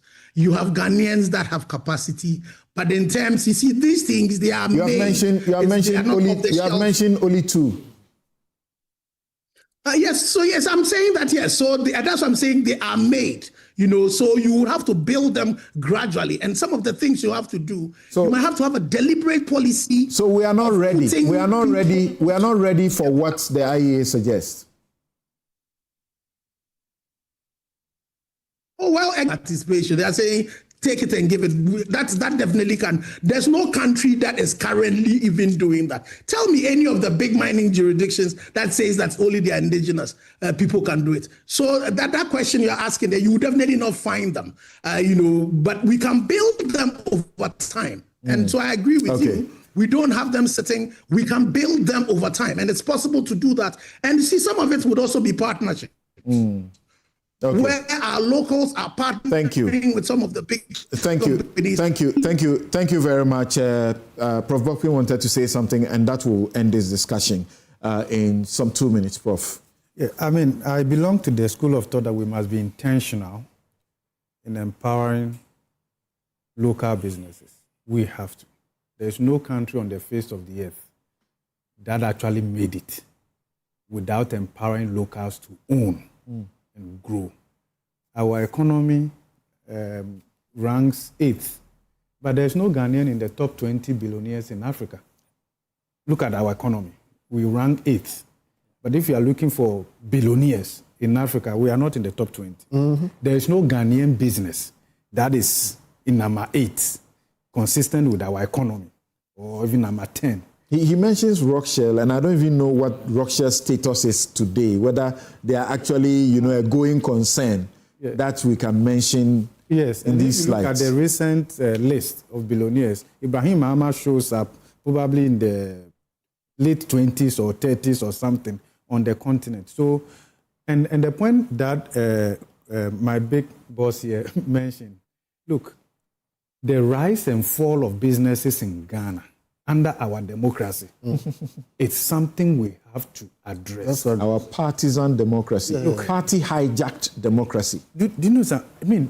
It's costing us so much. And not only that, it affects the level of partnership our local businesses can engineer with foreign parties. It's a major problem. Because the political economy becomes a dominant checkbox. Today, look, there are some people who don't pay taxes. They are moved from active to inactive once their party is out of power. Until the next 8 years or so. No, 4 years. Now you are left only 2 years to go. You don't know that. Sorry. Only 2 years to go. Say they, don't say you. Say they. Tio has only 2 years to go. 2028, they are going. They are going. They are going. Anything is going to put. Please, that's not true. Let my brother make his point. I almost got confused. Only say 8 years. It is too far. They have only 12 years to go. But by our history so far, it is an 8-year thing. That's why he's saying it that way. Go ahead. So we will not change the debates. Let's go. I'm concerned because, you see, if you look at Africa today, if we are doing the projections, we have hope for Nigeria because of what some big entrepreneurs like Dangote and the others, and they are coming together. Okay, so there's a forecast that suggests that by 2075, Nigeria will be top 5 globally. In fact, in the next 15, 20 years, Access Bank and some of them will have a balance sheet maybe bigger than maybe a country on the continent and the rest of them. So I'm appealing to politicians. Let's take politics out. Let's not look at the political lineage. Let's grow indigenous businesses. Let's give ourselves a certain timeline and say that, look, key sectors of this economy, we want Ghanaians to dominate. Banking, there's nothing Ghana about Ghanaian banking industry. Almost all the lucrative sectors of this economy, Ghana is visibly absent. You should be concerned. The small-mindedness. And you see the politicians, spirit. You see them, some of them are so exposed, so well exposed. And yet, when it comes to these things, it's just so petty. You know, pull him down, kill everybody. And yet, they don't end up doing anything better. Who are afraid to even expand because they are afraid that when their businesses grow, the eyes of Kofi just mentioned right in our faces. Kofi just mentioned McDan. Yes. You know, see what is going on. Some of them too, they don't pay their loans. Some of these big entrepreneurs around here, they have a lot of bad debt in the banking sector. I think we should be telling them also that we must be responsible. And as much as we are supporting them, they must be responsible. Some of the non-performing loans, all right. You can trace it to some of these. And also prepare to Prof makes a very important point on this. But the whole cause up. We have a government in power, just took power. People were sacked from employment. People are having contracts. They've been terminated unlawfully. You have not done same, Gary, in the past. That is a point that he's making. The point he's making that we have to be careful about that point. So, the point he's making. Gary is falling into the same. You see, they are asking the question, when the president was recusing himself, the reason some people are laughing, having a laugh, is that you brought the problem on yourself. They asked the question, Brian Champon, he was trying to get a business, and look at how you branded him, and now you have come in, and in your case, it's your brother. It's not even somebody who is just in a government or something of the sort. So see, let's be careful about this thing. Gary is trying to say it's the other guys. I've looked at it carefully. I'm not talking about one party. I know. Yeah. I'm saying Gary is trying to blame the other guy. Yeah. Okay? Look, Theo is my brother. We criticize MPP. We've criticized NDC. Today he's working there. I am fully behind him. We have even criticized him, but he's a very good guy. Let me make my point. Very important. See, our original sin started from Kwame Nkrumah. Kwame Nkrumah sidelined a whole group of people, and they tended to be the industrialists and the people who were doing those things. It followed. After him, we built up. Then Jerry Rawlings came in and cut down a whole industrial group. Tata, all those, cut them out. And then some of them dress like women to escape out of this country. So look, let's admit that we have a problem, a national problem. Okay. Ghanaian can tolerate somebody else doing well more than he can tolerate a fellow Ghanaian doing well. Okay. I have said, and I've mentioned names. Please, protect Ibrahim, protect McDan, protect Despite, protect Jospon. They will have their issues. But these are the people who do big business and have the appetite. So we'll have big names there. Dangote today transcends politics. We need to have people in Ghana who transcend politics. Okay. Let's make it a national. All right, thank you very much. And this is where we take a break and return. We take a break and return to ask the questions about whether or not there is an increase in the use of the Section 208 and also Section 207 of the Criminal Offences Act to want to, as it were, criminalize speech where there is no basis to do so.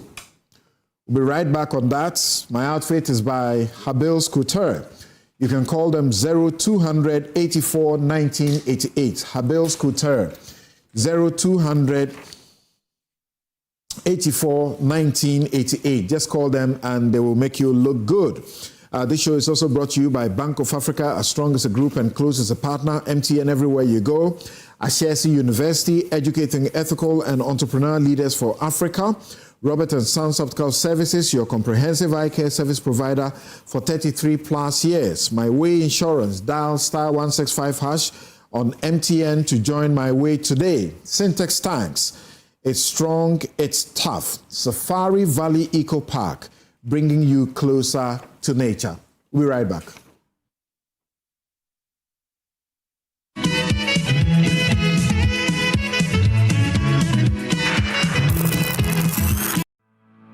For decades, we have helped businesses connect with their trade partners all over the globe. From Ghana to Burkina Faso, Côte d'Ivoire, Benin, Togo, Senegal, China, Morocco, France, Netherlands, and many other countries.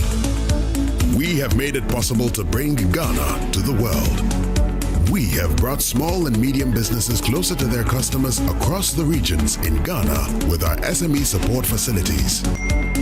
We have brought relief and smiles to the faces of families with our employee personal loans. With our cutting-edge technology and digital support, we take the burden of complex thinking off you, making life simple. That is who we are, as close as a partner. Bank of Africa.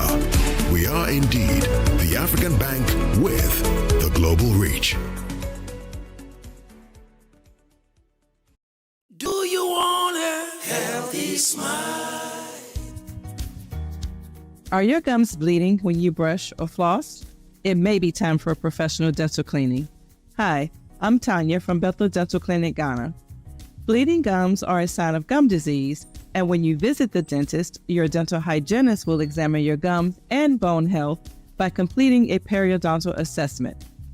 Using a periodontal probe, or a gum probe, the depth of the pockets are measured gently and precisely. We are checking for the space between the tooth and the gums, checking for bleeding gums, checking the recession, as well as to see if the teeth are mobile. So, have a discussion with your dental team on gum health and preventative measures against gum disease, and these discussions could be the first sign towards a healthier mouth. Healthy smile. In my line of work, a confident smile is everything. Kale Charcoal Toothpaste keeps me on top of my game and ensures my smile is always radiant and bright. With the tiring nature of my job, we spend several hours under the scorching sun. To keep our teeth white and our breath fresh all the time, we use none other than Kale Charcoal Toothpaste. Kale Charcoal Toothpaste. You're on a Kessie and in a kit one. Samayo Kendini, a who be here, Semetra Sapapadia to a mammy mouthful. Kale Charcoal's natural ingredients, and a bomb is several buying, a man is swing, Nesansu Mama Hotoso, a will beg you. Kale Charcoal Toothpaste. Choose Kale Charcoal Toothpaste for anti-cavity, whiter teeth, and fresher breath all day. Available in 80 gram and 150 gram. Grab yours today. Kale, happy smile. This advert is FDA approved. Discover Willow Lane in Sakumono, one of Ghana's most prime community. These expertly designed 4-bedroom homes feature a private elevator, 4 ensuite bedrooms, private balconies, walk-in closets, and a gourmet kitchen and a maid's quarters. Perfect for families, executives, investors, and retirees. Our community offers a swimming pool, playground, and 3-tier security for your peace of mind. Experience the ultimate in comfort, convenience, and community here at Willow Lane, Sakumo. Visit waylead.org or call 0240-111119 or 0308-040500 to book your tour today. Waylead, your trusted home builder. Hello, CEOs. Ghana's foremost business platform marks 10 years of leadership impact. Join the 10th Ghana CEO Summit and Expo on Thursday, 28th May 2026 from 9 a.m. to 5 p.m. at the Kempinski Hotel, Accra. The summit is themed Accelerating Ghana's Economic Transformation, Driving Bold Reforms Through Leadership, Technology, and Industrialization. Tagline, From Vision to Action. His Excellency John Dramani Mahama, President of the Republic of Ghana, will attend as special guest of honor and officially launch the CEO Government Compact 2026. Highlights include Presidential CEO Dialogue, Masterclasses, Panels, Brand Expo, CEO Profiles, Networking. Registered now at GhanaCEOSummit.com. Call 054-639-1970 or email info@GhanaCEOSummit.com. Powered by CEO Network Ghana in partnership with Deloitte, PwC, EY, GIPC, University of Ghana, Media General, and the Multimedia Group. The 10th Ghana CEO Summit and Expo. A decade of leadership impact. T&C supply.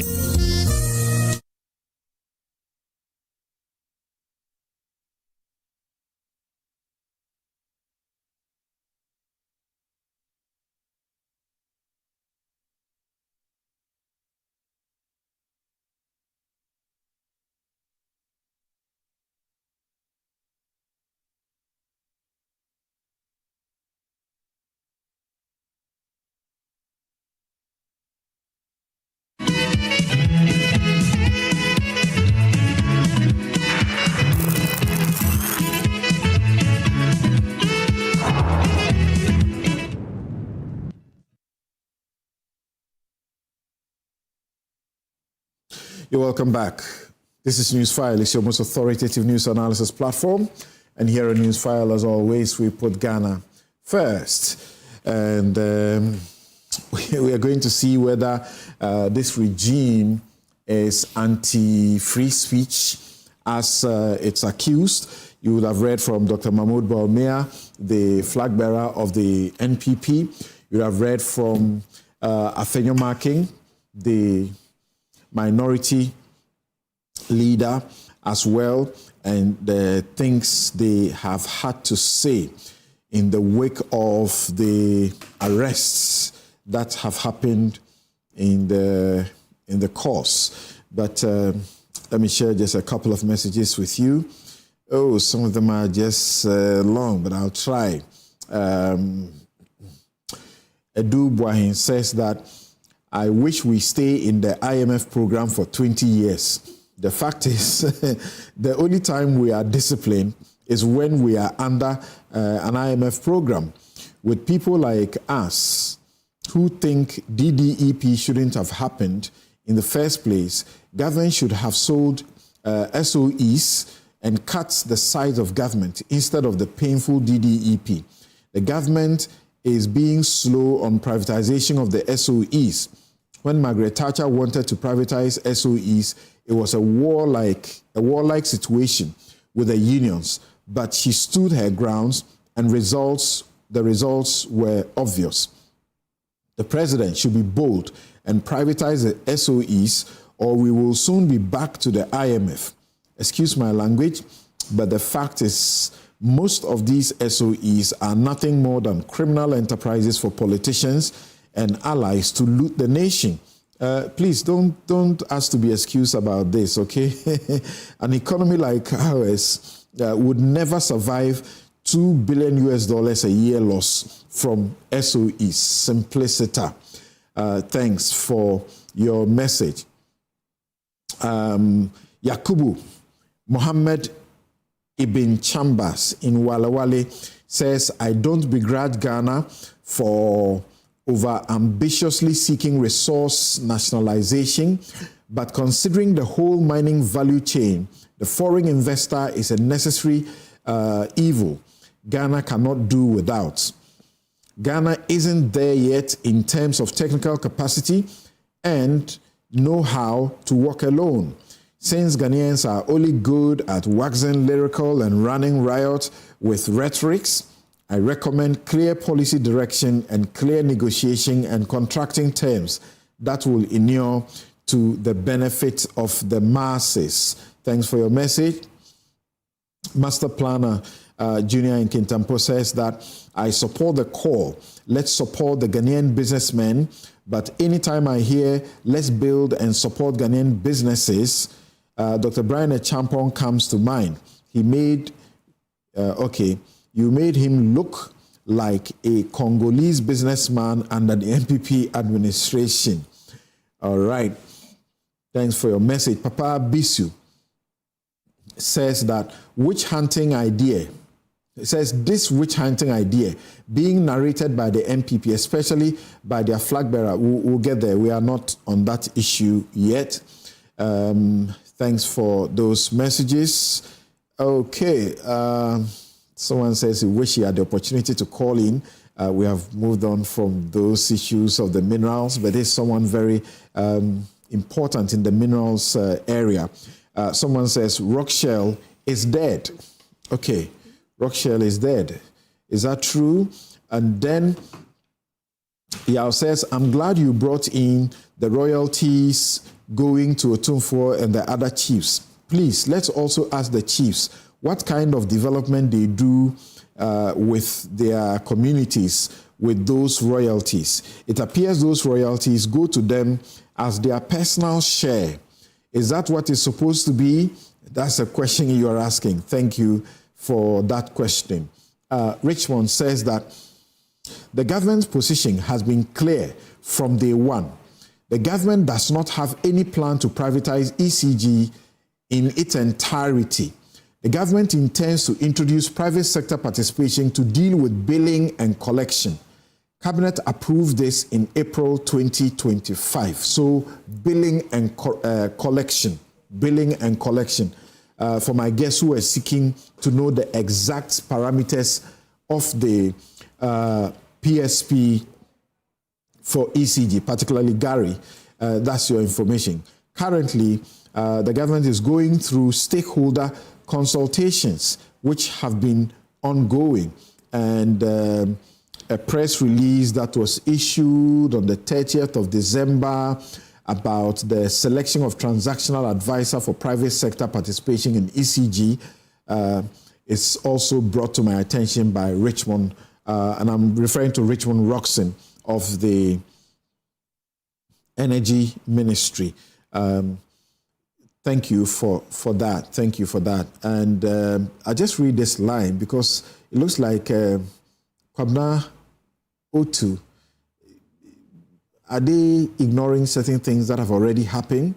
The Ministry of Energy and Green Transition has taken note of a press release issued by the Public Utilities Workers Union and subsequent actions protesting the selection of a transaction advisor for the private sector participation in the Electricity Company of Ghana. The ministry wishes to clarify that Cabinet, under the leadership of His Excellency John Dramani Mahama, in April 2025, approved private sector participation of ECG as part of a broader reform agenda aimed at improving billing and revenue collection, enhancing service delivery, and reducing aggregate technical and commercial losses within the company.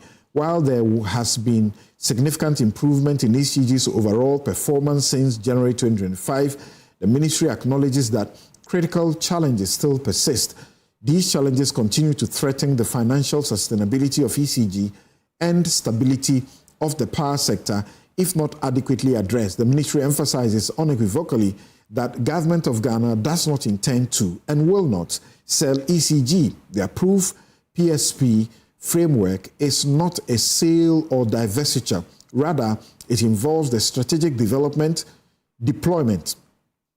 of private sector enterprise through multiple concession arrangements to support and improve specific operational areas of ECG. Right. So thanks for that clarity and taking us back to those messages. Mancha Bruce, this is a long one. It says government cannot celebrate the gains made without giving credit to the previous administration. Indeed, according to BOG's audited accounts, it's disposed of 27.6 tons of Ghana's 30.53 tons of gold reserves. This disposal was undertaken in response to pressures arising from the bank's own policy implementations, particularly its extensive sterilization operation. The sale realized $3.6 billion USD, part of which was applied towards the reduction of the bank's reported losses. It is evident that but for the DDEP, notwithstanding its difficulty and the Gold for Reserve program, the present administration would have been in a coma. Dr. Theo Champon, let's be consistent. If the BOG is not a profit-making organization, it also cannot be a loss-making one. Amazing convictions. Thank you for those messages. Batinos Digura says that it will interest you to know that individuals who want repair works on their already existing burglar-proof metal gates use the electricity that does not reflect on their meters. Okay. Consumption, that's illegal use of electricity. It's all over the place. They cut open the wires below the wires directly imputed on the meter. Hence, it is part of the commercial losses. We have to start surcharging people who do that. That's actually a crime. And please, if you know anybody, report them and let them be arrested. Musa Abattoir in Aswati says that for the first time, I agree with Kofi Bentel. The Institute of Economic Affairs has long advocated for strong indigenous participation, and the EMP sector has shown enough capability. I disagree with Lawyer Gary if he believes foreign companies are better than state-owned or local companies. whether private or state-owned indigenous companies should be prioritized over foreign ones. Thanks for those messages. I'll take a last 2-3 of them, just brought to my attention by my producers. This one, okay, another too long one. I'm unable to read that, but let me move on to yet another one. Mauli Atachi says that, love it or hate it, the successful completion and the outdooring of Ghana from a direct financial firm, the IMF, to a rather policy monitoring and guide is a plus. But more striking is a government willing to open itself for prudent fiscal spending even into an election year. Okay, thank you for that. You are called Ask Mahama. You say Ghana exiting the IMF is much ado about nothing. Looking at the current trajectory of the economy, it's clear we are just an election away from returning to the Bretton Woods. Because how can BOG lose 3.18 billion US dollars, more than for what we were subjected to a lot of conditionalities? Benjamin Kessie says on free speech, we'll get to free speech now.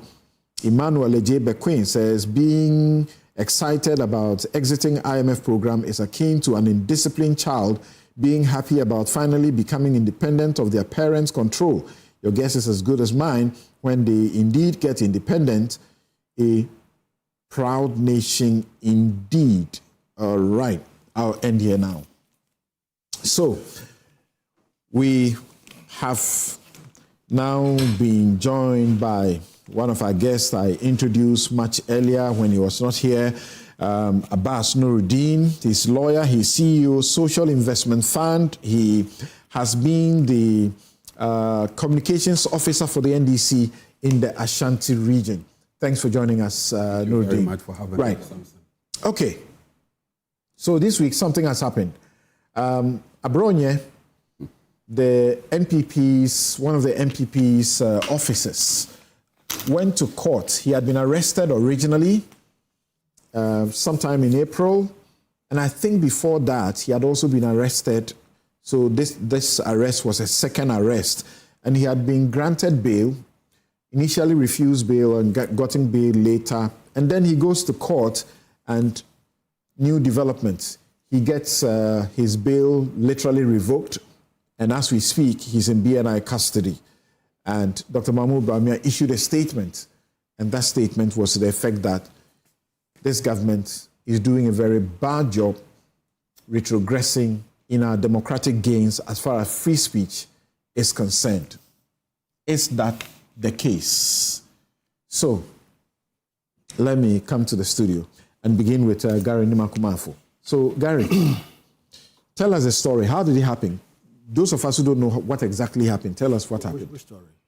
How we have come to tabling this subject for a discussion. Where we are now in this country. Okay, thank you. Thank you very much, Samson.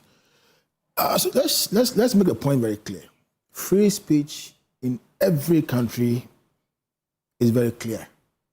That we need to be in a good democracy must allow people to speak freely. No matter how noisy it might be, Samson, you should allow it.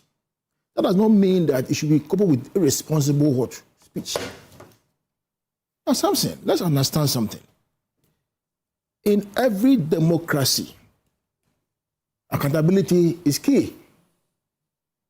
Whatever you are doing as a state power, state actors, I mean, whether you are a judge, whether you are a police officer, whether you are whatever, there's a day that you account for your stewardship. I have monitored things from afar, looking at how things have panned out since this government took office. You see a certain pattern. A pattern where people are arrested for just speaking or be on social media. They are taken into custody. Sometimes, they are kept there 48 hours, they are granted bail. Some of the bail conditions, something are very harsh and onerous. And I mean, you realize that you can't even meet the conditions. And now you are even hearing that some of the state actors are saying that in the course of their investigations, they are using the amount of money they are investigating to set bail bonds. That cannot be the law. That cannot be the law. The test for setting a bail bond is whether or not the person will appear for investigation or for trial. You cannot say that you are investigating an amount of, let's say, 500 million. And so bail sum is what? 65 million. That is not the law. The key thing is whether the person is a flight risk or the person will appear before you, before the court or the investigating authority for you to carry out your lawful duty. Now, what we are also seeing as a trajectory is that when you go to appear before them, something with your client, for the first 24 hours, they may just ignore you. Otherwise, they may just ignore you, and you are just there. Latter part of the evening, they will start the investigation. Run into who may ignore you? The investigative authorities. Okay. They ignore you. They ignore the suspects. Wait till the following day, and they start again till about 11 o'clock, and you are granted bail. And they mention the bail sum, 65 million, 100 million, 50 million. Sometimes I wonder, and when you ask them, they tell you, well, we are looking at the amount that we are investigating to set a bail bond. And as I maintain, that is not the law. That's not a law. I mean, we've been around for some time. That's not a law. So, one thing that I think we should be very clear about is that something, when you have power, it's very, very tricky, It's very, very tricky. Sometimes you think that you are invincible. Look, let me tell you. When MPP was in government, the day we lost elections, on December 7th, then 8th, I think 8th or so, 9th to announce that we lost the elections. The phone calls that come on my phone reduced by half immediately. I clear. Now you can see people who pretended to be your friends, or try to now realign themselves with the other side. My brother on the Northern side, and those people on the other side were calling me, telling me, "Oh, Gary, this your man has come to see us." But we said you come back to you. You say no, and you see how it is. That's why we say sometimes when you think that, say in Latin, in prospere, hominis habecus habet. All right? In prosperity, men have many friends. You might think that these are your friends, but I'm telling you, look, let's get the thing very clear. Power corrupts. Absolute power corrupts absolutely. We must understand one thing. You have state power to act. You have to act responsibly, act according to the law. Let's allow free speech. Let's allow free speech. Why? Let's allow free speech. I do not see why somebody will speak. He'll say, "Oh, Doomso has come," and the person is arrested. How? Has it? Doomso has come. Is it not the case that Doomso has come? This morning, on my way from my house in East Legon here to the studio, my lights were off. That is Doomso. Whether it's Doomso or Doomsay, is it not light off? But the question is that does it even preempt an arrest at all? I've been wondering and asking myself, is the IGP around? Is the IGP around? If it's around, you must provide the leadership to the police. I think the police officers who are engaged in this kind of erratic arrest, they must stop. Something they must stop. Because you see, the same police service is there, the top has changed, and everything seems to have come comatose. Everything seems to have comatose. Let's understand one thing. That you are not happy about what is happening is not synonymous to everything is comatose. I'm saying this erratic arrest that is going on. Are you happy about it? Yes, as lawyers, you are giving us putting bread on the table. When you go and make an arrest, a lawyer must appear. The lawyer appears, you take your fees. It depends on the kind of business some lawyer wants. It's not every business every lawyer wants. Well, the bottom line is that for me, looking at what is going on, I think we have to allow the system to run in a manner that tomorrow, if you are called upon to account for your stewardship, you can account for it. This thing about stewardship you are repeating in the last few minutes, help me understand.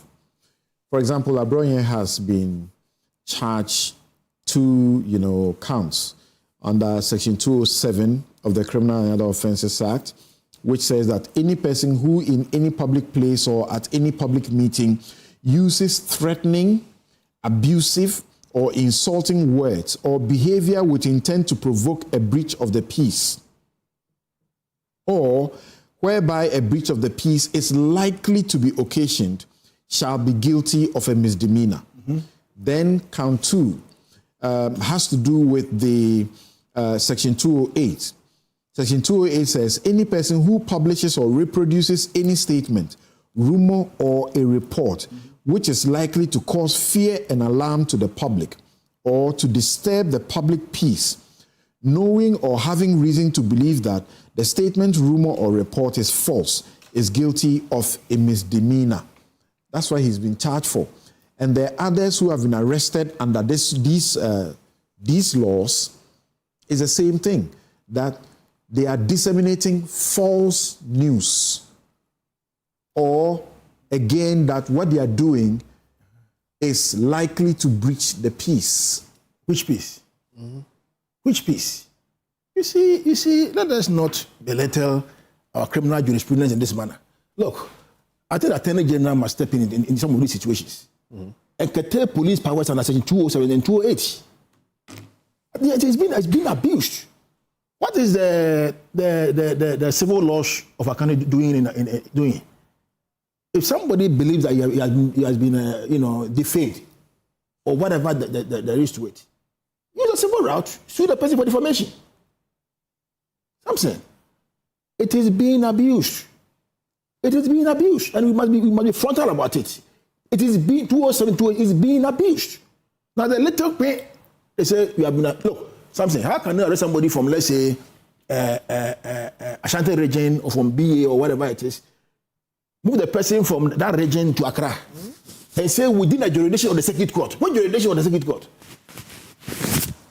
Somebody published something in what do you call it? Sunyani, and it's moved from Sunyani to Accra District Circuit Court, and the charge is saying within a circuit court jurisdiction. What is circuit court? It's circumscribed. These things shouldn't be encouraged at all. We live in a democracy. If we want the democracy to thrive, let us be very careful how we apply this. These are laws. This is an archaic law in a statute book. It's an archaic law. So you are saying the law exists, but it should not be used. The law exists, but it's being misapplied. You see, the facts upon which they charge these persons, about 90% of them are all misapplied. To cause which fear and alarm to the public, which fear and alarm. There must be factual basis to say this and this hasn't happened. It can breach the peace. What are the factual basis that you are seeing on the facts? They have shown you the factual basis, except you don't think that they are basis enough. Is that not the point? You see, that is why if they think that what the basis that they have said is even good to go by, go through the process. They are going through the process. Oh. You know, most of these cases are abandoned. Something. They get abandoned? What they do, they do the initial arrest. They try to remand you for about a week or two or whatever it is. They abandon the case. They abandon the case. And I think all that they're trying to do, let's show you some small power. That is all. We don't build a democracy. You see, when you do that kind of thing, you know what you do? You build a certain culture in the opposition. And that's why I'm talking about accountability. Then you now, because you see, in every political party, what are we doing? And I'm speaking to you directly. There are moderates and there are hardliners. The moderates are some of us, okay, who will sit back and analyze the matters and be very rational about it. You see the hardliners saying that, look, how come that Macron is not doing anything about it? And they are pushing you. And they are pushing you. You see, let us not go to a certain stage whereby it will be like retributive. And because this regime did it to MPP members, when tomorrow MPP comes to power in 2029, they also do it to NDC members. That to me should be, look, we sat here and talk about the businesses, Ghanaian businesses. That we shouldn't do that. Why are we going this path? Okay, you catch a breather. Yes, Nuruddin. So your government stands accused of the excessive resorts, sometimes if not directly, indirectly encouraging it, and it's been going on. So just 2 weeks ago or so in Gambaga, somebody had made a comment about the regional minister on a WhatsApp platform, and the police invited him to come and talk peace plus answer why he said that minister is incompetent, that he's not qualified to be a minister. Now, we are being told about these invitations, and as you can see, truth is that the invitations are getting increasing. There is this MPP social media activist, Nana Adonyame, who's been summoned by the CID to report at the headquarters. That was supposed to be on Friday. For whatever comment, then there's a guy in, is it Takoradi or which region is that, who was also invited. He referred to that young man. He had put up on social media a sort of placard that has the president's image and says, Dumso is back or something. And he was also brought in. Then the NPP had to run to his rescue, got him, granted bail. And then Abronye was attending court as usual. Then his bail literally gets revoked and he's been in custody. Why? What's going on? Thank you very much, Samson. First and foremost, let me put on record that there is absolutely nothing happening in the country that should give anybody the slightest indication that free speech is being criminalized. I think those statements are not borne out by the facts, and they are not supported by the report of globally acclaimed institutions for measuring free speech like the World Press Freedom Ranking and all of that. But Samson, I think the point has to be made and made forcefully that inherent in the freedom of expression are responsibilities. We can't claim to want to enjoy our freedom of expression and not be alive to the responsibilities that come with it, taking cognizance of the repercussions or the consequences that irresponsible commentary can bring to our country. So I don't think free speech is under threat. Free speech is being protected under the leadership of President John Mahama. All of us responsible citizens who are engaged in responsible commentary are going about our duties normally without any let or hindrance. I don't think Mr. Gary Nimaku has been invited because he's been critical of government. I don't think Nana B, I don't think Miracle Sabwaje have been invited for engaging in any inflammatory commentary. So insofar as the security agencies have found it necessary to invite particular individuals, suggest that they have engaged in particular commentary that they deem to be an affront to the law. I think the threshold is Let him develop his point. So I believe free speech is not under threat. Free speech is being protected. And I was quite disappointed when I saw Dr. Baumia's message, his statement, and his particular reference to Abronye.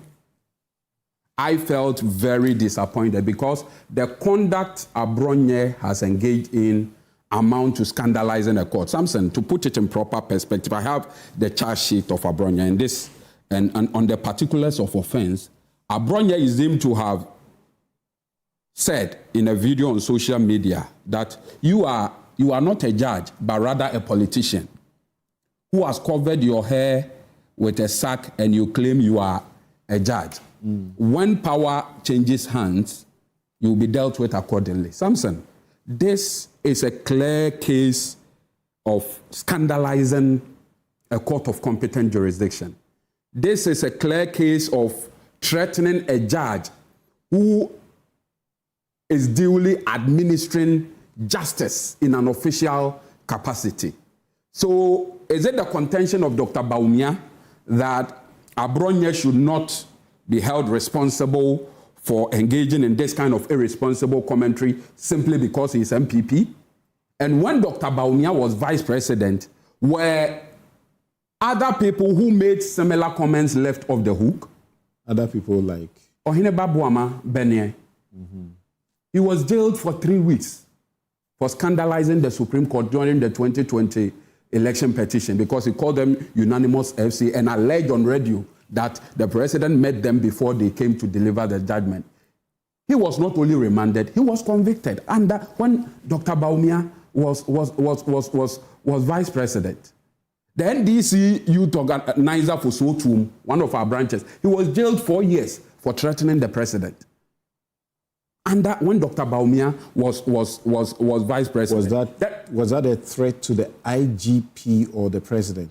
I think it was a threat to President Akufo-Addo. No, whatever it is. You need to check. Okay, whatever it was comments about the elections, correct? Okay. About the elections and how the police had been derelict or something of the sort. Good, but something, whatever the case may be, these are offenses emanating from irresponsible, should I say, exercise of the right to free speech. He was jailed for 4 years. Dr. Bawumia was vice president. At least, I don't know of any MPP member who have been jailed for the 1.5 years that President Mahama has been in office for irresponsible commentary. If you are to more or less list the number of people who were arrested under similar circumstances under the MPP, I don't think, Samson, the time you have allotted me would allow. Bobia Ansah was arrested under a similar was arrested for alleging that the First Lady... No. Allow him. Please, hold on.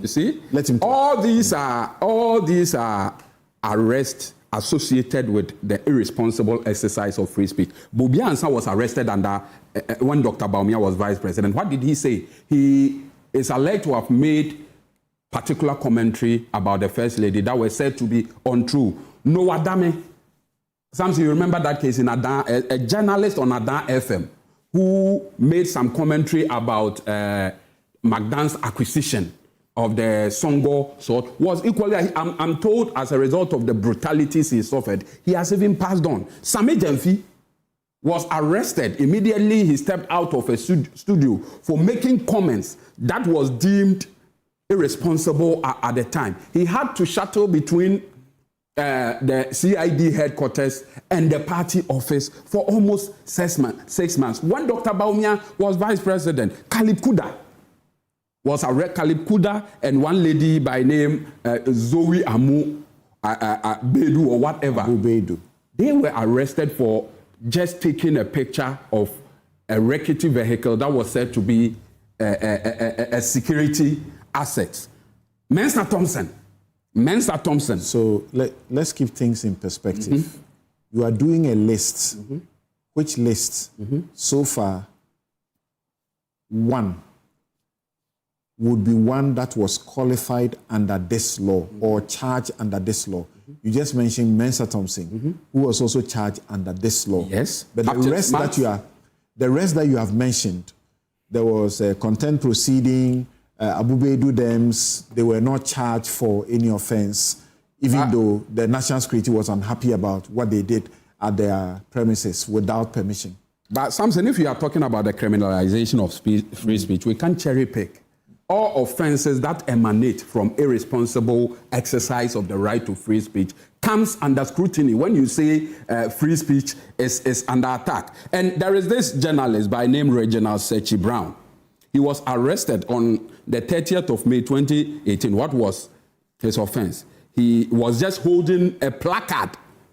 Says student arrested for holding open UGMC now placard at the event where a first lady was. So if all these things has happened under you, I don't want to even bring in journalists who were harassed for performing their functions as journalists. People like Manasseh Awine Azure, who at a certain point had to be evacuated from the country to South Africa and all of that, under the leadership of Dr.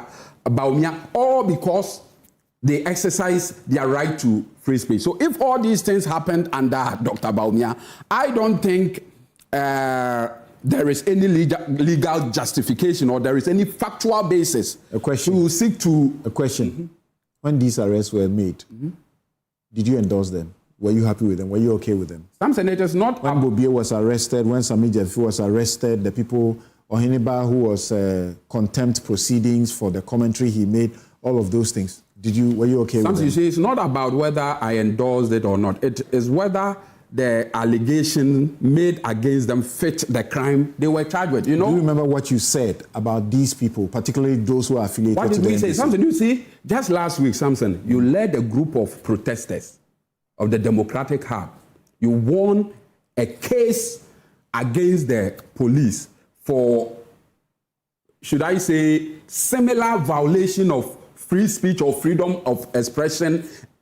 That happened under the MPP. None of that has happened under the current administration. So I think it will be very unfair. It will be very, should I say, it will be a bit of an overstretch for anybody alleged to allege that free speech is presently... There are a number of journalists. I led journalists to the courts who went to cover the demonstrations and who suffered detention. There are a number of journalists. And I have to say thank you to Richmond Roxon and Inus Afuseni, who came to also testify for these people because they had been at the police station to try and secure bail for them. And, you know, they too had some encounters. So they were good witnesses for us. Now, my question to you is, when Bobie was picked up, when Mensa Thompson was picked up, now, Mensa Thompson is deputy at SEC, right? Securities and Intelligence, Securities Exchange Commission. Sami Jemfi, all these people.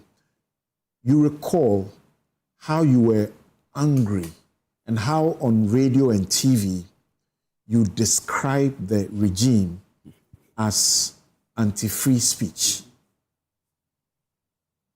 But Samson, you know the law is no respecter of persons, regardless of whatever sentiments anybody is expressing. I think we need to look at the facts.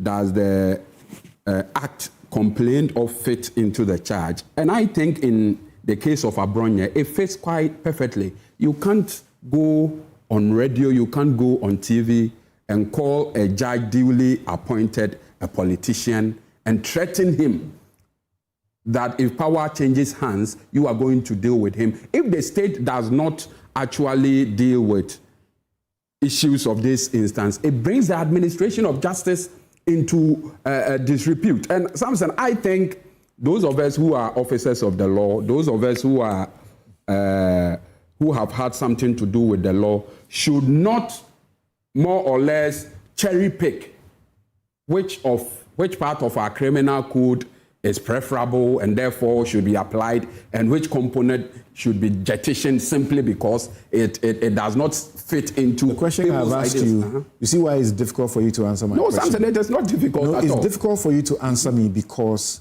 it's good to be consistent. When your party people or people affiliated to your party, or when you were in opposition and people suffered some of these things, that was good fodder for you to lambast the government 24/7. Same thing is happening, and you are fine with it. Samson, so what's the purpose of the reset? Samson, you see, what you are saying is tantamount to saying that because I complained about a wrong someone did yesterday, if a similar wrong is committed by someone else today and the person is being punished, I have no right to more or less call for the law to be upheld. I find that reasoning a bit strange. That is why I say, regardless of whichever political party is in power, those of us politicians will express one opinion or the other about how the state decide to use its prosecutorial powers. But we as lawyers, we need to, I think, cut out the emotional and sentimental arguments and look at the law. Does the utterances of Abronye vis-a-vis judge presiding over the case at the Dental Circuit Court constitute a crime? If it is, Samson, regardless of what I said yesterday, regardless of what Gary is saying today, the law must take its course. And in our case, did the lamentations or did our complaint prevent the court from exercising? You are prosecuting a government of reset. Mm-hmm. That's the question I'm asking you. What's the purpose of reset? Is it to come back here and tell me it happened yesterday? So if it's happening today, it's fine. But is that reset? Nowhere in the reset was it said that when people commit offenses or when people engage in criminal conduct, they will be left off the hook because. Do you know that this government is sponsoring a bill to Parliament that seeks to repeal this very provision?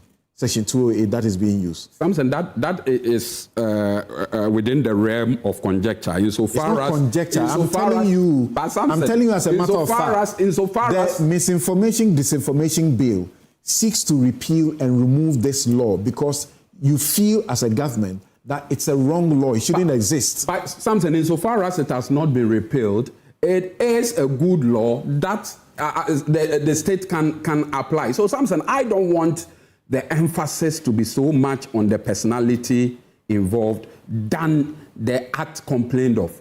Scandalizing the court, Samson, is something that those of us who are officers of the court should not take lightly. So it's scandalizing the court. As a lawyer, scandalizing the court is Section 208 offense. It's not necessarily a Section 208 offense. It is an offense that is born out of irresponsible exercise of free speech. He's not been hauled. Abronya has not been hauled for contempt. Samson, you see, I'm not limiting myself only to the offenses in Section 207 and 208 and Section 76 of the Electronic Communication Act. I'm looking at offenses that arises as a result of indecent exercise of free speech.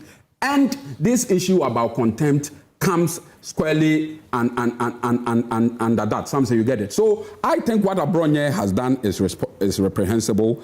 It should be condemned by all right-thinking members in society. And the least anybody should do is to want to hide behind politics, to hide behind this so-called claim of political persecution, to let political actors who engage in irresponsible political commentary. From where you sit, it's okay to keep people in custody for making comments that you are not happy with. Hold on for me. We need to take a break here. It's important. We need to pay our bills. But as we go on that break, I want to share with you something I've shared. You know me on this subject already.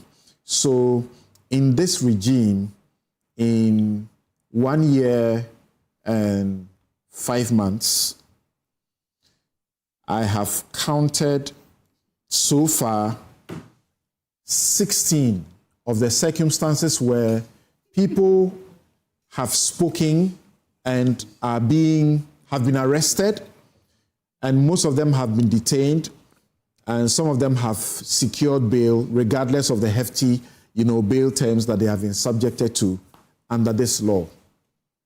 16 of them. For the entirety of the Akufo-Addo regime, 8 years. I said it here the other week. Some of you did not understand. You count less than a dozen of the application of that law. And yet all of us collectively bastardize the regime for using the Section 208 and 207 against people. We'll be right back.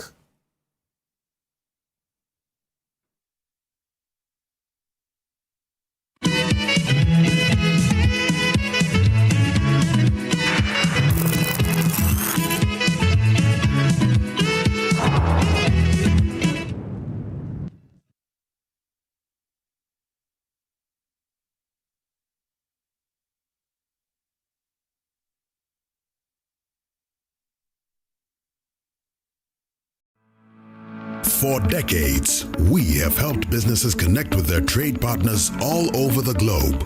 From Ghana to Burkina Faso, Côte d'Ivoire, Benin, Togo, Senegal, China, Morocco, France, Netherlands, and many other countries. We have made it possible to bring Ghana to the world. We have brought small and medium businesses closer to their customers across the regions in Ghana with our SME support facilities. We have brought relief and smiles to the faces of families with our employee personal loans. With our cutting-edge technology and digital support, we take the burden of complex thinking off you, making life simple. That is who we are, as close as a partner. Bank of Africa. We are indeed the African bank with the global reach. Do you want a healthy smile? Are your gums bleeding when you brush or floss? It may be time for a professional dental cleaning. Hi, I'm Tanya from Bethel Dental Clinic, Ghana. Bleeding gums are a sign of gum disease, and when you visit the dentist, your dental hygienist will examine your gums and bone health by completing a periodontal assessment.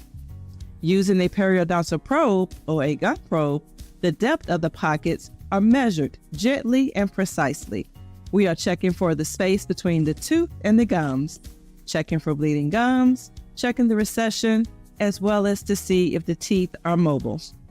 So, have a discussion with your dental team on gum health and preventative measures against gum disease, and these discussions could be the first sign towards a healthier mouth.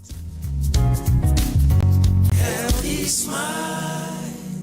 Another week is here on the greatest of all time show. My name is Giovanni Clip, and tonight we're bringing you talent. Contestant number one, let's bring Baby Girl. Let's bring. He did it for you. Cut. Oh, there is a leakage. Where's the plumber? For quality and durability, insist on Syntex Pipes. If you want quality, this be where you belong. Strong, tough, and reliable. Your perfect match to your trusted Syntex pipe. Syntex pipe, it dey carry water, no wahala. Syntex pipe, it dey make water dey flow. Syntex, strong, tough. Hi, now let me share my wildlife experience with you at Safari Valley Eco Park. Welcome to Safari Valley Eco Park. Our electric shuttle pulled up, and in no time, our tour began. We were surrounded by wildlife from the moment we entered the eco park. We were greeted by experienced tour guides who took us through orientation and how to better enjoy the experience. Watch these animals roam freely in their natural habitat, undisturbed by our presence. We saw zebras, sable antelope, brown crane, mara, silky chicken, nyalas, Shetland ponies, and so many animals I just couldn't keep up. Our tour guides taught us so much about the wildlife, their behavior, and how to interact with them.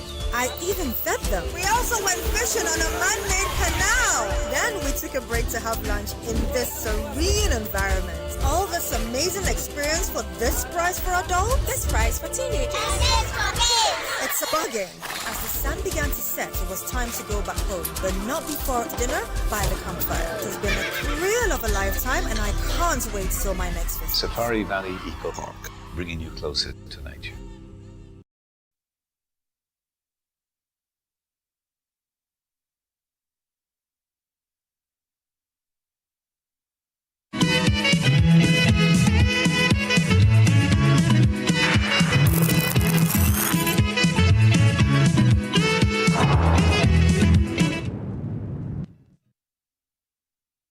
The studio. Yes, Kofi, I'm coming to you right now. So, that one. You're welcome back. This is Newsfile. It's your most authoritative news analysis platform. And here on Newsfile, we put Ghana first. Is brought to you by Gold Board Jewelry, pure, precious, proudly Ghanaian. Malcolm, your number one shopping destination. Waylead, your trusted home builder. Bethel Dental, the smile starts here. St. Thomas Eye Hospital, providing excellence in healthcare. Kel Charcoal Toothpaste, happy smile. Kofi, is free speech under siege, or reckless people are being shown how not to do the wrong things? Free speech is under siege. That's what the facts will show. And unfortunately, it's such an unnecessary, burden for this government to assume. I mean, Abronya gentleman is not my friend per se, and I don't, have any problem with him personally. But I think they know what kind of quantity that gentleman is. And what the NDC is doing is really elevating the guy's profile. He's running for election, he's a politician. In this country, people have become ministers because they insulted the president. Sometimes some of these people, they use these things to elevate their profile within their parties. I think that they are giving him too much room. That's one. Number two, I had my brother list a couple of things, and honestly, we don't have the time to go through, but some of them don't fit. See, when you have a political interpretation of law, you end up in some of these situations. You mentioned Reginald Ecg Brown. Ecg Brown is not a journalist, he's a pharmacist. And what Ecg Brown did, I supported it. Okay, what the government did at the time, all of us slammed the government because the government was wrong. It is not the same as what Abronya is doing. And by the way, Abronya said, this is a judge who has become a politician, has put a sack over his head, whatever it is. There is no crime there. Read the law and read it well. Indeed, if that judge felt scandalized or insulted or abused or anything, that judge has sufficient powers in contempt, ex facial curia, to bring Abronya there and deal with him. No police person has any business dealing with that. Free speech is protecting irresponsible speech also. We are not saying people should go ahead and be irresponsible in their speech. All right? So look, I think it is just wrong. Look, and again, this is where my issues really are. When the history of Ghana is written, President Mahama will have a space that not even Kwame Nkrumah had. Because of his political trajectory, history, what he's come through, the only person who has had 2 bites at the presidency. And his first time, he went down ingloriously. So far in his second term, he's doing so well. I don't think the order came from President Mahama or anybody at the top. Some overzealous police person trying to do something that they shouldn't do is doing these things. But when if it didn't come from President Mahama, when I did my take, I said, he's not speaking. I'm making the point. I'm saying, when the stories are written, these are the things that tarnish a legacy. So you must be careful and be minded that under you, people are not allowed to do some of these things, all right?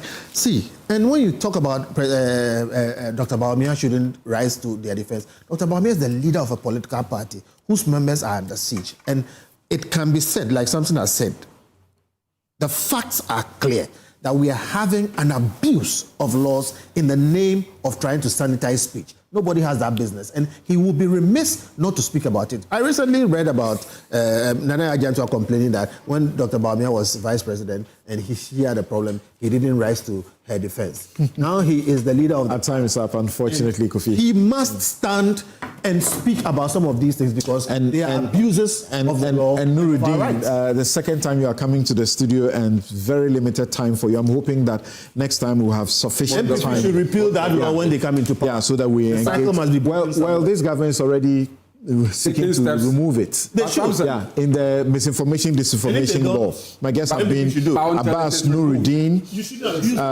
of course, Gary Nimako is here, and Kofi Bentel also is here. Thank you very much. I'm Samson Ladi Anyanini.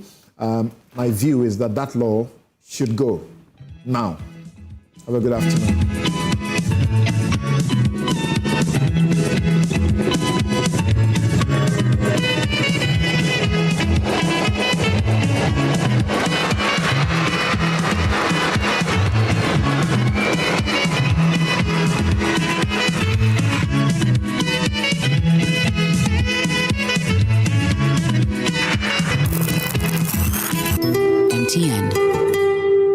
Bank of Africa, as strong as a group, as close as a partner. Where Duraplast goes, water flows. PS Industries has introduced a new roofing system known as ColorLink Plus. Flamingo paint, simply superior. Syntax tank, are you strong? Are you tough? Cherry Tree Properties. We develop spaces as though we were going to occupy them.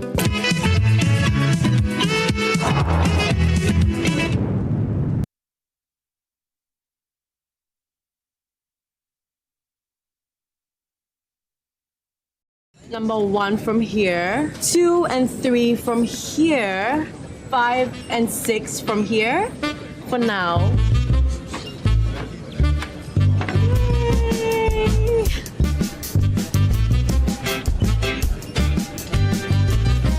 Now I have the number 7, 8, and the number 9.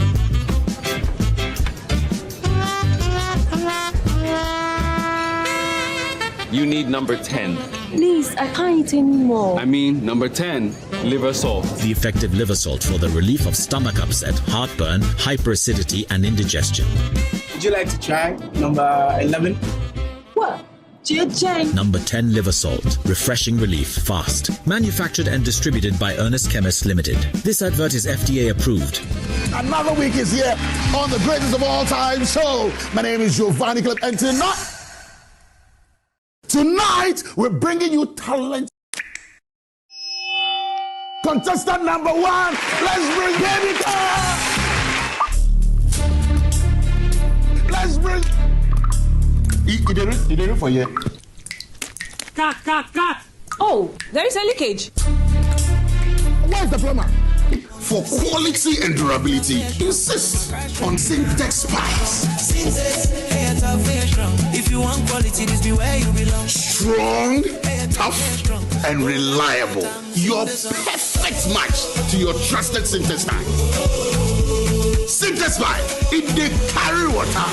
No wahala. Syntex pipe, it they make water they flow. Syntex, and you're strong, and you're tough. Yes, next. Hey, Nadia Benson, Asamo. Me didn't tum. Mr. Femi Kalika, just call me cockroach. Now, Mr. Femi once now. Hey, is that you? Improve car. Yeah. Captain was key to double the accent.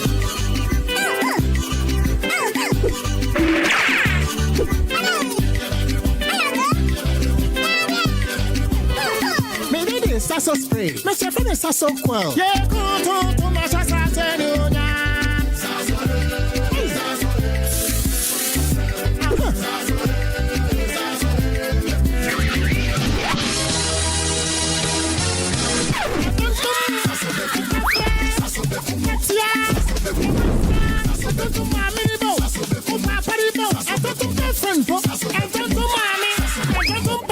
Sasso, come tum preko. Welcome to Sulas Enterprise, the shop that deals in industrial machinery such as generators, rice millers, water pumps, compressors, and mowers. From the smallest to the largest capacity, at Sulas Enterprise, we give you nothing but the best from the best brands such as Honda and Perkins. When it comes to our generators, we also sell mowers coming from brands like Honda, Briggs and Straton, and Oleoma. And when it comes to our water pumps, we offer you brands like Lily, Prudin, and Pedrolo water pumps. We also sell rice millers for all capacities. We are located at Spintex, Kakalika Plaza. Also, find our various locations as displayed on screen, or call us on the following numbers: 0243-839-463 or 0554-154-416 or 0240-541-493. Sulas Enterprise, where quality meets affordability. Discover Willow Lane in Sakumono, one of Ghana's most prime community. These expertly designed 4-bedroom homes feature a private elevator, 4 ensuite bedrooms, private balconies, walk-in closets, and a gourmet kitchen and a maid's quarters. Perfect for families, executives, investors, and retirees. Our community offers a swimming pool, playground, and 3-tier security for your peace of mind. Experience the ultimate in comfort, convenience, and community here at Willow Lane, Sakumo. Visit waylead.org or call 0240-111119 or 0308-040500 to book your tour today. Waylead, your trusted home builder.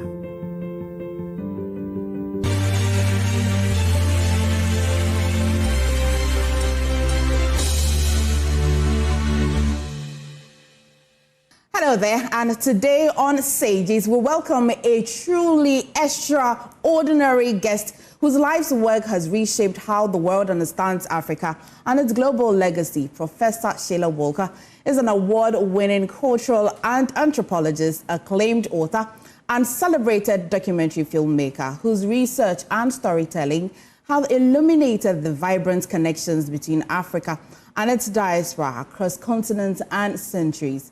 Honored on international stages from the United Nations to the Pan-African Music Festival, she has not only chronicled history, but made it inspiring audiences from classrooms to world capitals, whether rewriting the narratives of Africans in the Americas or exploring the spiritual and cultural threads that bind community worldwide.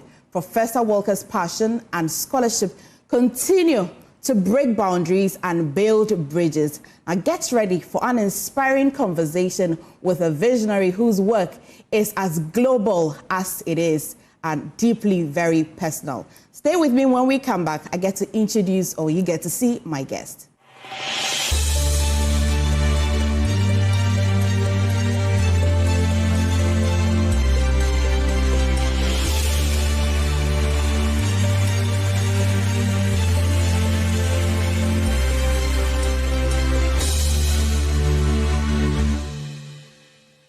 Welcome back to Sages, and I'm MFA Akosia Adeti. Prof, how are you doing? Great. Wonderful to be in Ghana. Well, I cannot wait to have you in Ghana. And how is the weather like over there? It's actually kind of nice. It's very sunny, very bright. Not as warm as in Ghana, I assume, but still nice. Right. It's good and a pleasure and a very humbling opportunity to